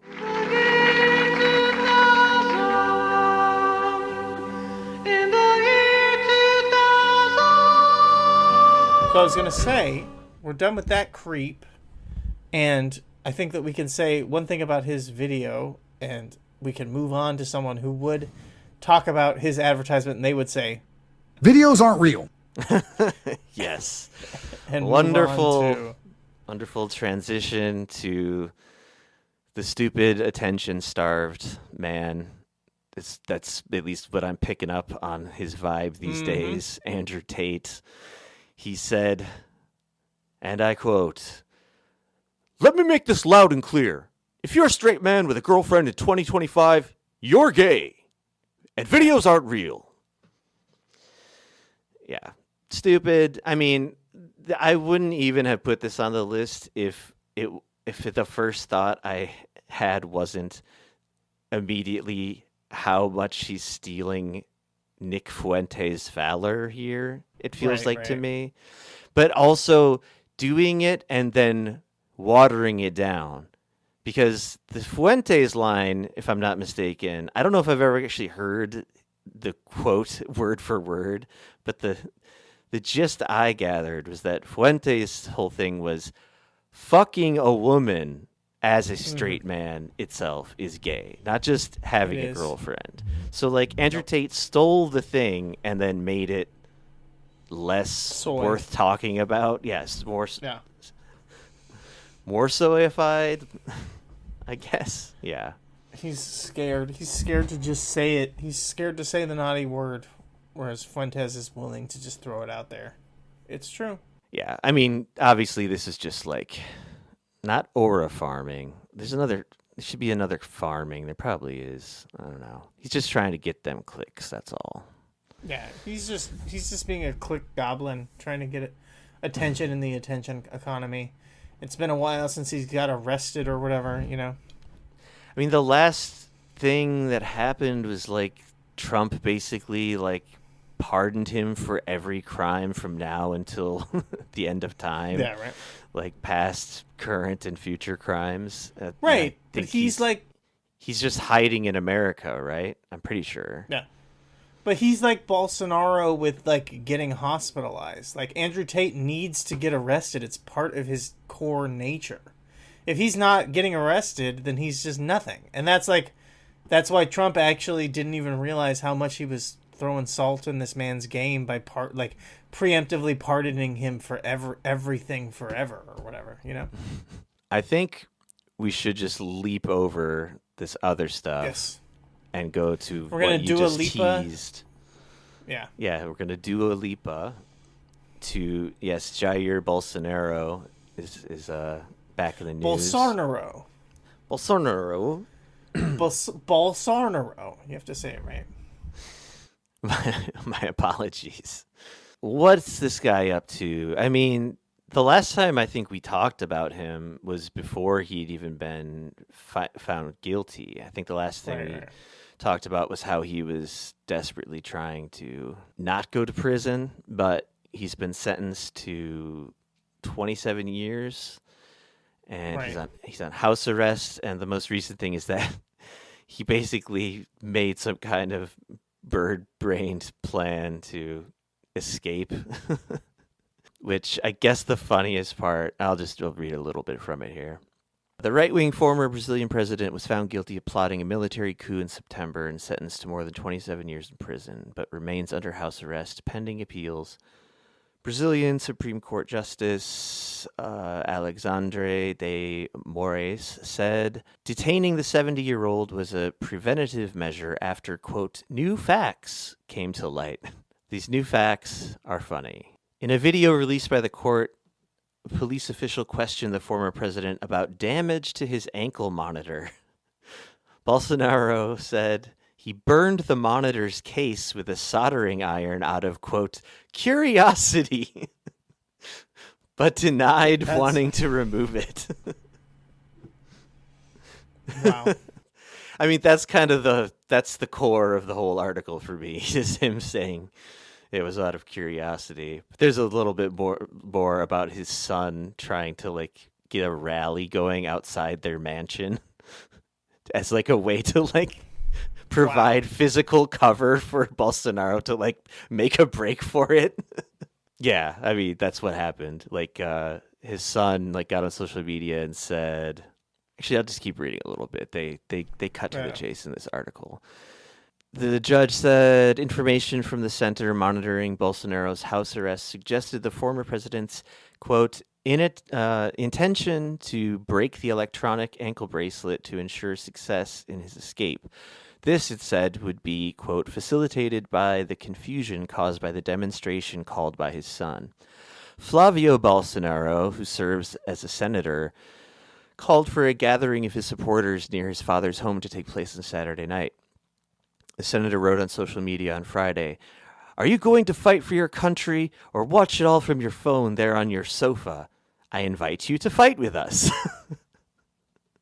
I didn't hear this, but when I read it, I hear a sudden shift in tone between like being kind of indignant and furious and then just like, please, I'm inviting you cordially to come to my home. He said the vigil would enable supporters to, quote, pray for his health and for the return of democracy in our country. Yeah. When has he ever not been sick, this man? Right. He is absolutely sick. I don't know if you saw him when he was like posted up in the bed and they had like the tube that was connected like to hit from like his, he had like an impacted colon, but they had a tube that was connected from like his ass to his nose to his you mouth. could just yeah, he had like, it was connected and the only thing that you heard, or he was quoted in saying, shit smells like shit. yeah, and it was just, okay, I guess that makes sense, you know. Yeah, he's definitely disgusting and gross. And I also think that he's trying to create like I guess some kind of like synthesis between man and machine or something, like melding with the sickness, and basically Elon Musk is American hero. Long live the new flesh. He's trying to create some kind of new flesh. I don't know. That's what I've been hearing. Some sort of new flesh made of impacted shit and COVID snot. Yeah, exactly. But good for him. I just I hope he makes it out of that okay, and that they've saved enough of his specimen so that he can say, that is my own sperm, in the jar next to him if he ever wants to procreate moving forward. I did find a very serious type academic paper that I thought was just kind of a funny idea, and I could only access the abstract, but it'll be in the notes. You can see the notes this week if you want. If you want to, probably have to pay to read the whole thing. On the off chance that someone out there listening wants to do that, it's entitled "Populism as Parody: The Visual Self-Presentation of Jair Bolsonaro on Instagram." I'll just read some of the abstract here. This study analyzes the visual self-representation of current Brazilian president. Came out in 2021. Jair Bolsonaro, who's considered to be one of the exponents of the recent rise of right-wing neo-populism. Despite the growing body of literature analyzing contemporary populism, little has been said about the deployment of images in the construction of public meanings relevant to popular understandings of populist leaders. This is starting to sound like that guy talking about anti-Zionists, almost academic. This research draws from the social media analysis blah, blah, blah, to investigate how the images posted on Bolsonaro's Instagram account show him, 1, as a mirror of the people, 2, someone extraordinary, and 3, quick to appropriate symbols of power. Referencing the work of blah, blah, blah, Bolsonaro is marked by eccentricity and unsophistication, which makes his demeanor, body, and appropriation of institutional power function as a series of parodies. His performance hyperbolizes the transgressive aspect of populism, producing a vertiginous and pleasurable ambiguity towards the figure of the leader. In emptying the presidency from its extraordinary dimension, the parody paradoxically does something extraordinary by reestablishing the distance that it seeks to eliminate. His eccentric... You know how I just realized how I found this. I was searching something about Bolsonaro and eccentricity, and this was the first thing that came up. Gotcha. His eccentric rejection of basic social standards, over-the-top masculinity, and impromptu use of everyday objects as props work to construct an image that he is just an ordinary man, extraordinarily occupying the presidency. Imagine what these researchers would do with what's his name, Millet. They have a goddamn field day with that guy and his personas and all that stuff. In fact, I'm gonna look something like that up later. Maybe might as well. There's got to be something out there similar to this about Millet by now. Let's see. What do we do? What do we do from here? I was gonna try to mentally pare this down to 1 or 2 more things, and then we can call it a day. Sure. Yeah, some of these are real quick, the headline kind of says it all. Right. The U.S. demands return of undetonated GBU-39B bomb in Beirut as fears rise over technology falling into China, Russia, and Iran. In other words, the United States is asking for its unexploded munitions that they illegally dropped onto a sovereign state. Hey, give us our ball back over the fence here. It's not even a ball. It'd be like if you left a bad analogy. bag of shit. If you left a flaming bag of shit on someone's doorstep and then the bag the fire went out before they came to the door and you were like, "Can you give us back the poop? Can we have the poop back?" Me? Yeah, I believe that was my feces that you have there. That is a better way to think about it. Well, where my mind went first when I read the headline was just imagining asking for the shrapnel of the atomic bombs back from Hiroshima and Nagasaki. Right. I mean, obviously it's nonsensical, but it'd be like that. We don't want the inscrutable Chinese getting their hands on the shrapnel and then reverse engineering their own atomic bomb from it.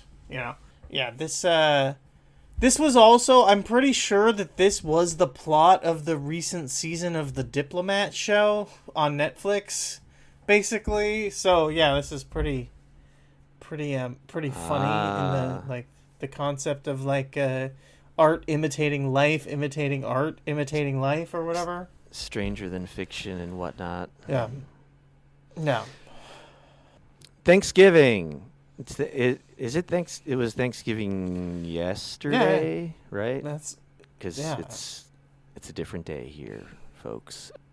You do anything? Do anything fun? Yeah, I did my minimal, but very low impact Thanksgiving, but I definitely had a good time. And if anyone says anything about whatever might have happened during my Thanksgiving, I'll just say I never sucked any ding dongs. So, if they, again, that's just the truth. I realize every time, there have been a number of years where I've just not noticed, even with the power of the internet, that Thanksgiving has come and gone. Sure. I guess that's probably not totally true, but because of where I've lived since 2012, I have not, and I've never been able to visit the U.S. during Thanksgiving time. I have not formally celebrated that holiday for a long while, and I kind of miss it, actually, in a way. Yeah. It was fun. Friendsgiving, all that shit. I like to do Fransgiving. We all dress up like Fran Drescher from The Nanny, and we hang out. Or the various Fran Dreschers. I'm from This Is Spinal Tap Fran Drescher. Yeah. Actually, I can't think of her in anything else. That's probably it. But it's still pretty good. It's at least something. Did you see that they're doing a whatever of I guess a sequel, a 40 years later sequel of This Is Spinal Tap? Not a big fan of that. Me I think that's, either. They could have just left well enough alone with that one. I love the first movie so much. Hot take. Right. But I think I watched I couldn't even actually sit through the whole trailer that I saw was available. It just seemed like no thanks. But Thanksgiving, well, first of all, leave an empty seat at the table today for Charlie, says that's this guy whose name I've never been able to pronounce correctly because I think I've only heard it said the wrong way on that Chapo Trap House show. Okay. Posobiec? Is that it? Never heard of it. I believe that this person you're talking about. I can't even remember what the wrong Prilosec, yeah. Anyway, that loser, that's all he posted on Thanksgiving. I think that this person has me blocked for no reason. He does. He's one of the many random. Does that mean you can't see the responses? Well, I think I can see. I can see everything. Yeah, because now the way that thanks to our good friend and the owner and the person who made Comedy Legal Again. Iluma. I can see people who have me blocked. I can see all of their stuff. So yeah, I can see the responses. I can see the tweet, all of it. That first one, the political cartoon, I saw it before, but seeing it a second time, am I being racist? Before you answer, let me finish the question. That looks like it's supposed to be Obama carrying all of those buckets towards that already completely milked cow. Right. But how would that make any sense in the context of this political cartoon? I don't think it's supposed to make sense. It's supposed to represent MAGA, and it's a, let's say, Obama-like cartoon figure. Right. And there's a cow that's labeled Charlie Kirk. It's not supposed to make sense. It's supposed to make dollars. That's what you say. I mean, there was Trump's, if you can believe it, unhinged, very long Thanksgiving address, which I think probably got passed around online enough. I'm not gonna read it. So fuck this. Sure. I do like that it ends. We'll just read the end. only reverse migration. Has he said this before? This is the first time I'm noticing it. That's the first I've heard it. Only reverse migration can fully cure this situation. Other than that, happy Thanksgiving to all, except those that hate, steal, murder, and destroy everything that America stands for. You won't be here for long. That's after he... Man, that's smart. That's after he goes on for like, I don't know, 500 words explaining how he's going to just put a pause on all third world countries, as if that's like an official designation, and a bunch of other awful shit. But I don't know. It's just too typical of Trump to even have said as much as I've said already. It's true. Skip that, skip this, skip that. All I really want to say about the Kash Patel thing, because we overlooked it. I don't know how we overlooked anything in the previous episode. All we had to summarize was 5 to 6 months worth of news. But somehow I forgot to mention that how hilarious it was when Kash Patel said in a press briefing, as if he was speaking to Charlie Kirk's ghost, "See you in Valhalla, brother." To my friend Charlie Kirk. Rest now, brother. We have the watch. And I'll see you in Valhalla. Here's the thing about Kash Patel is that what he had to say was, I did everything right. The Kash Patel thing, right? It does feel like this is a convenient excuse, right?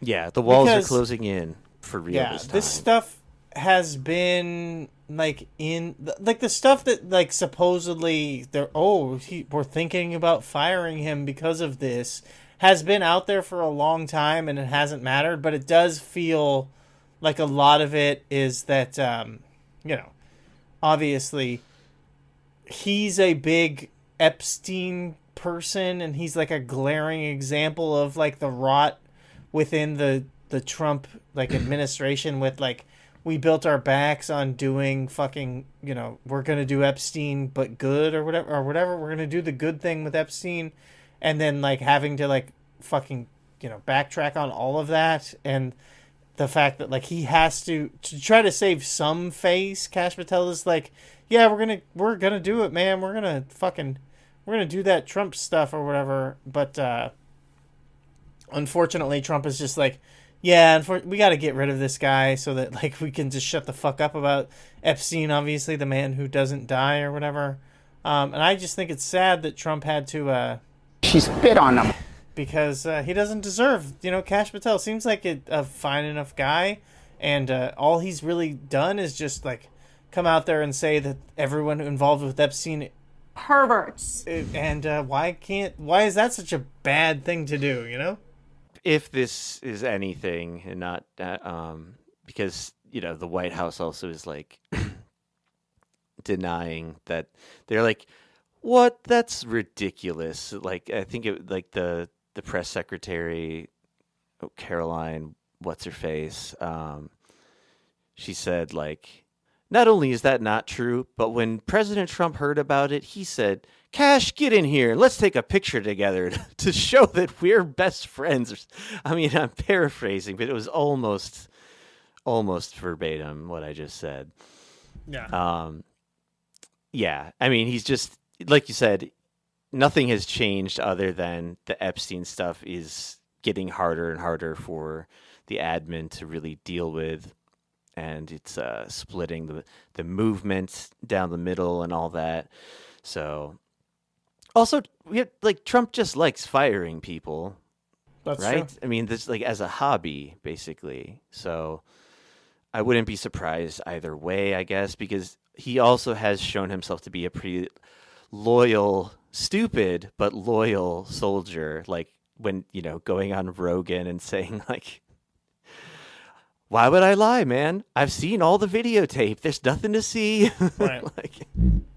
He's willing to go out, but like you're saying too, it's the contradictions are too ridiculous, yeah. And he's such a he's the cross-eyed face of the people that were really strongly invested in getting to the bottom of the Epstein mystery beforehand. But it also makes me think they would equally have to get rid of Bongino. Maybe not equally, because he seems to be like having a lower profile. So maybe that's the thing, is like, if Patel stopped doing the shit with his girlfriend and like stealing money for private jets and all the shit he's doing, then maybe this wouldn't even be a rumor that people are publishing. But because he's doing that, combined with his status as a former QAnon soldier, right, it's like maybe too much for Trump to take. I think part of it is, like, you referenced it there, like, slightly in passing, but, like, the fact that he looks like such a dumbass with the cross-eyed, and, like, you just catch that picture of him, and he just looks like he's just being like, huh? He always looks like he's lying. Even he always looks... Still photographs, he looks like he's saying a lie. He always looks like he's confused, and, like you said, possibly he's lying or whatever, and it really does just make everyone's scared. Because it just, like, I think it's a bad look, again, for him to be the face of the Epstein QAnon movement in the thing, because he makes them just look so feeble and like they're just being lied to. Like, this is you're this stupid fucking fool who looks like an idiot all the time. And I think that's, like, part of it, too. Like, optics. He's very bad for optics. See you in Valhalla, brother. Yeah. Unfortunately, the Trump department is going to have to leave him. You go in the middle of the woods. That's where they're going to drop him off, I just can't get over the see you in Valhalla. It's so sad, it's so too, bad. because he delivered it in this way where he's real pumped up, thinking it's going to just really hit home. Nope. Like... If it registered anything in anyone's mind, it was like, isn't this guy probably like Hindu or something? Yeah, right. What? Is he talking about this Norse mythology? Right. I mean, the most charitable thing I guess you could look at it as is like he just means the afterlife in some generic way. Right. But then why would you say Valhalla? You're trying to sound like a badass guy who's into Norse mythology, and you don't look like that, and not in a racialized way necessarily. It's your whole demeanor. Right. Let's plow through these other ones. I think we can. I think we can make it. I think we can do it. All right. 2 Guardian headlines here that I feel are connected in a way. What can we learn from RFK Jr.'s erotic poetry? That Americans need to get better at enjoying a scandal. So this is a writer at The Guardian basically trying to tell Americans what's what and how to really appreciate a good scandal like we Brits can, which is just stupid to me because like the whole argument, unless I'm just totally off. I mean, what do you like? Are too many people in the takeosphere in the article zone, taking the RFK writing gross poetry to some journalist too seriously? I thought people were just like laughing about what a fucking dork and what a gross guy he comes off as in his erotic poetry. That's all I took away from it. It's the only commentary I've seen about it, but I don't read everything, so I don't know. It just seemed like basically one big fucking nothing of a Guardian article there. I think most people don't have any opinion on it, probably. Right. It feels like the real thing here is like the Olivia Nuzzi industrial complex. It feels like all of this is about like making her a thing, if that you know what I mean?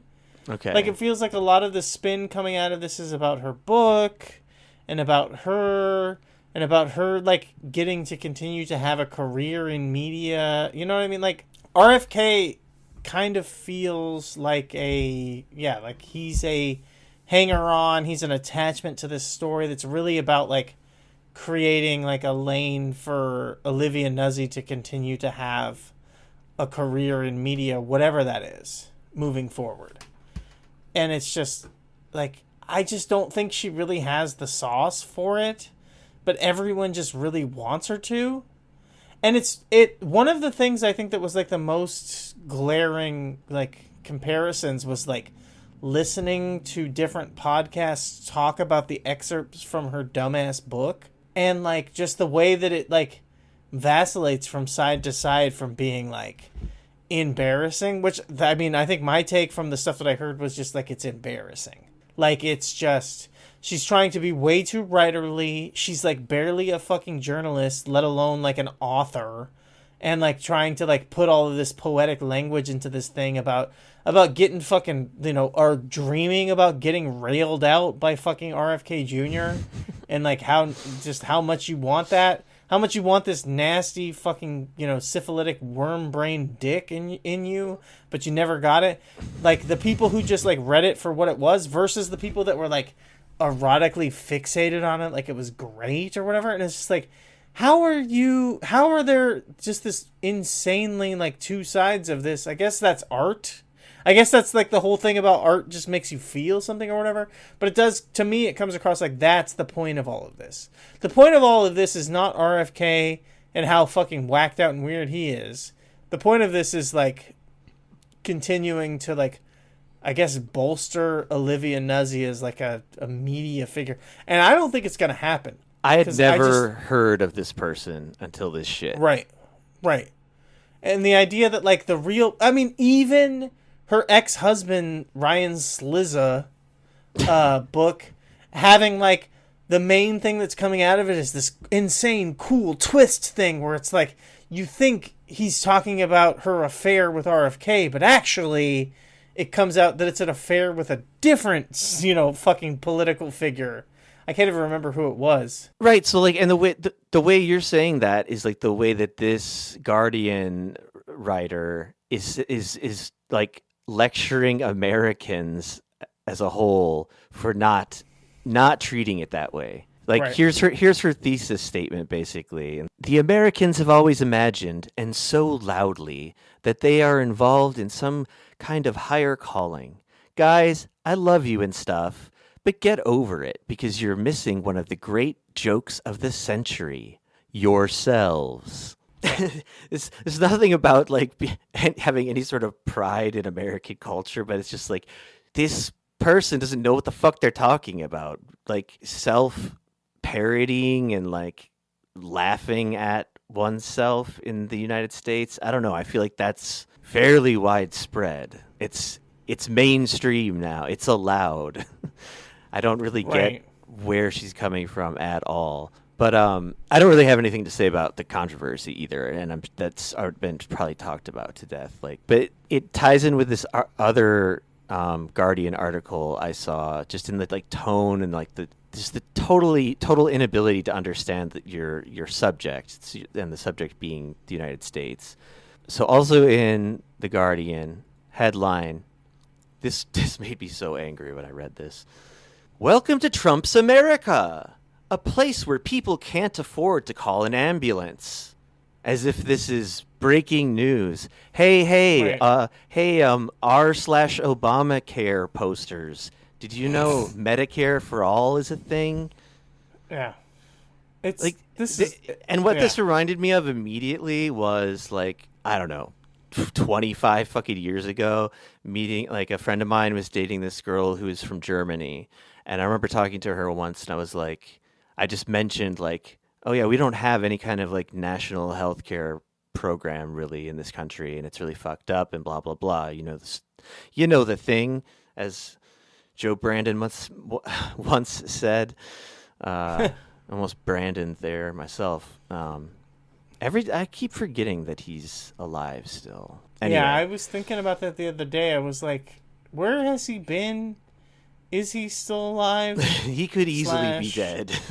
Why don't they just tell us that he's dead? You know, like, and then also just thinking, all men and women created by you know the thing. Thank you. You know, and you read my mind.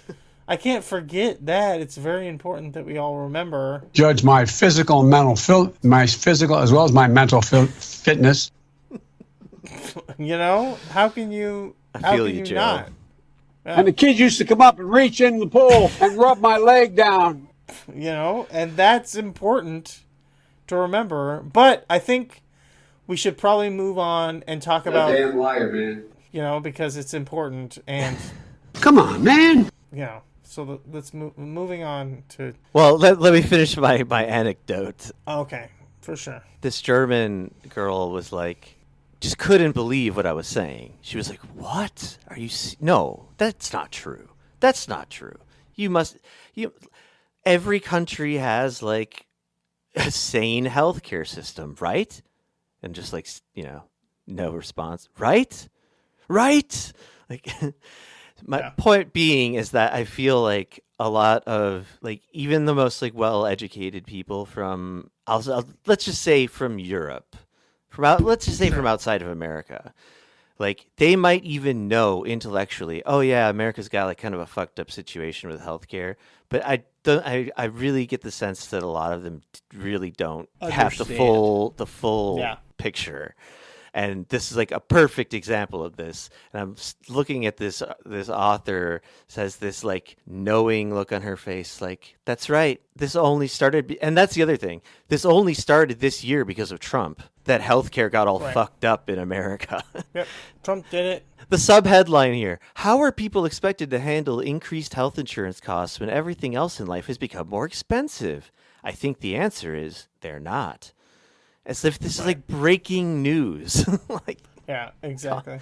It's just I don't even hold it against her. Like I can see why people who, if it's not like their main area of interest, like the American healthcare system, would just not want to reckon with how bad it actually is if you don't live here and you don't have to deal with it. It's like, oh, it can't be, you know, I know it's bad, but it can't be that bad, right? Is like kind of the sense I get from a lot of otherwise like well-meaning people who just don't know. They just don't know. I mean, a lot of fucking Americans just don't fucking know, to be fair. Yeah, like, that's true. Or they know something's wrong, but they have, you know, they don't know why. They, you know, they blame the wrong things or whatever. But anyway, those two Guardian articles pissed me off in similar ways. And that's good. It's important. But real quick, let's have the American healthcare system explained. Prescription jugs. That's the important thing to understand. And if we say, okay, what are prescription jugs? It sort of says a bag with different things in it. That makes sense. Groceries. You know? Yeah. Such a great word, groceries. Yeah. To end on and then I added this little addendum, which is about prostate cancer and how and this just illustrates further like how. Do you ever hear like when you hear like people from the UK or whatever, anywhere that you know has like an infinitely better healthcare situation than the US, like complain about certain aspects of their healthcare system? Well, this is that, and rightfully so. So I guess I'm trying to say, like, you know, fair enough to you British folks, because you've got your own filthy type politicians and robber barons, captains of industry, fucking with your stuff as well. And the example I did just randomly come across, although I don't think it's totally random, because I was looking up things about prostate screenings for my own damn self recently. Okay. Because part of the immense stress that is fictional, doesn't exist, that I was explaining last episode, the fake stress I was describing, which caused me to fakely exaggerate some things about raising my voice, was like fucking with my bladder to the point where it felt like I should probably go get something checked out. And so I went and got myself one of those PSAs, prostate something. I forget what it stands for. Sure. It's a blood test. Anyway, results were good. But they're doing some stuff in the UK basically saying that like prostate cancer screening should not be made routinely available for most men. They like want to limit it to men that have like specific genetic mutations that would put them at a greater risk of prostate cancer. And yeah, it's just stupid. It's like the fucking tests aren't expensive. It's like this is all just... So there is a similar kind of, I guess, like penny pinching, cutting costs, whatever, going on even within the context of having a broad universal healthcare system. There was one part about this that was like incredibly racist as well, but I'm having a hard time finding it again. It was like, and especially black men can't get these tests. But now I'm having a hard time finding it again. Here it is. The UK NSC said on Friday it would also not recommend extensive prostate cancer screening for black men who are at double the risk of the disease, which I didn't know as a basic fact. And That's they would not recommend it because of the current lack of data and evidence for this group. Jesus Christ. Okay. All right. Well, as we should, That's a good we note should to close rather finish on a prostate. I'll let that one just linger out there. Here's the thing about that.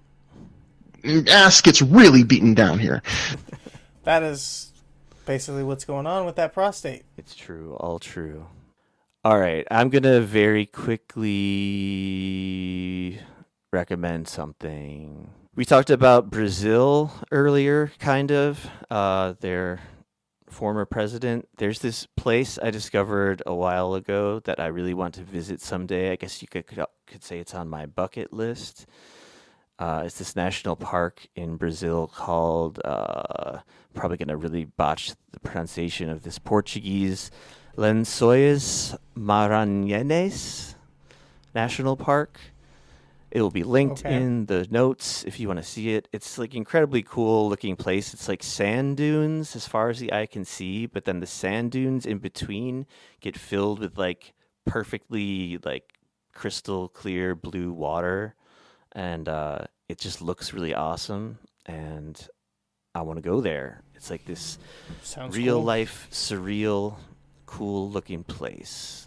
And I'll recommend something called Hard 8. I talked last week about P.T. Anderson's movies, how I'm rewatching them. It's his first movie. It's very, very good. It's better than I remember it, and I remembered it being very good. So check that out. And that's it. You got anything? Yeah. I want to recommend an album that I just listened to today. It is In Holiday Clothing, Out of the Great Darkness by an artist called Clarice Jensen. It's like an electric cello with effects, and it's like really ethereal and super engaging, kind of like ambient, just orchestral music, but not exactly, it's small, but like has orchestra vibes or whatever. Highly recommend checking that out. Like I said, it just came out like earlier this month, or earlier, I guess, last month. Very cool, and that would be my general recommendation for the evening. Nice. That sounds good. That's pretty sick. Go to our Discord. You can, last week I didn't make the show notes available because there wasn't really much to look at. This week I will make them available. Freaks didn't deserve it. No, I will make them available for the maybe half of a person that actually looks at those, who knows, because there's links and shit. So you can click on them, and then you can fact check our asses, or you can just mock us, freestyle.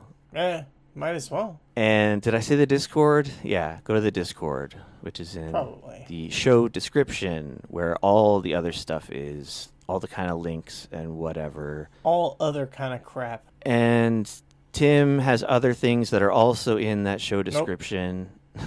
Okay, he doesn't, but he does. You can, if you want to see back catalog stuff from Tim, it's also there. And as someone always says, I'm literally being forced at gunpoint to listen to this podcast that I hate. Help! Literally, not figuratively. Good night, good luck. Get off my fucking lawn.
old invention.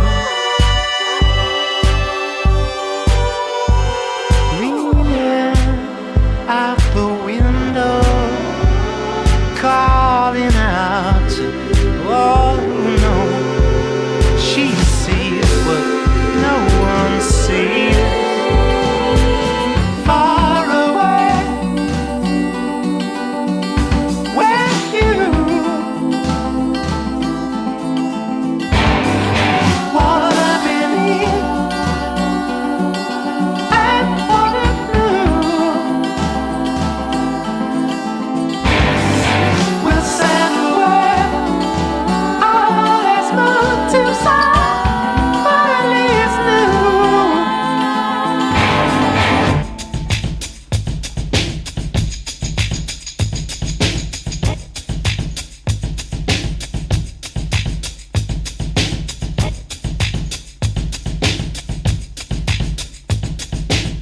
Who made lost or whatever alone?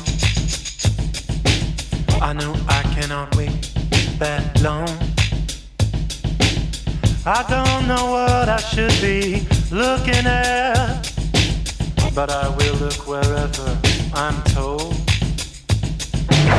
Bitte, Oka, Oka, bitte. Bitte, Oka, Oka, bitte. Bitte, Oka, Oka, bitte. Bitte, Oka, Oka, bitte.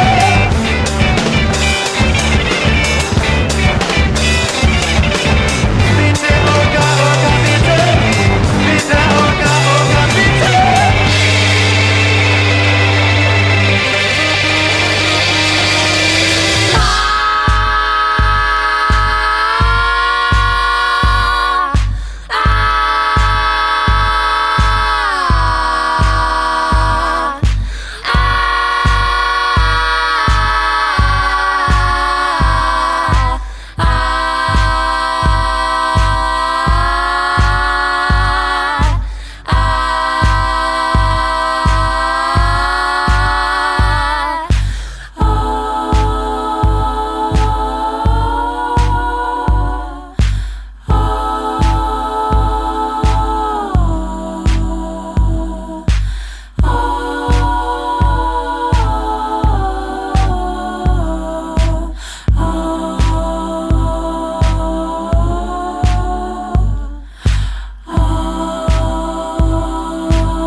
The first voice recording was made in 1860.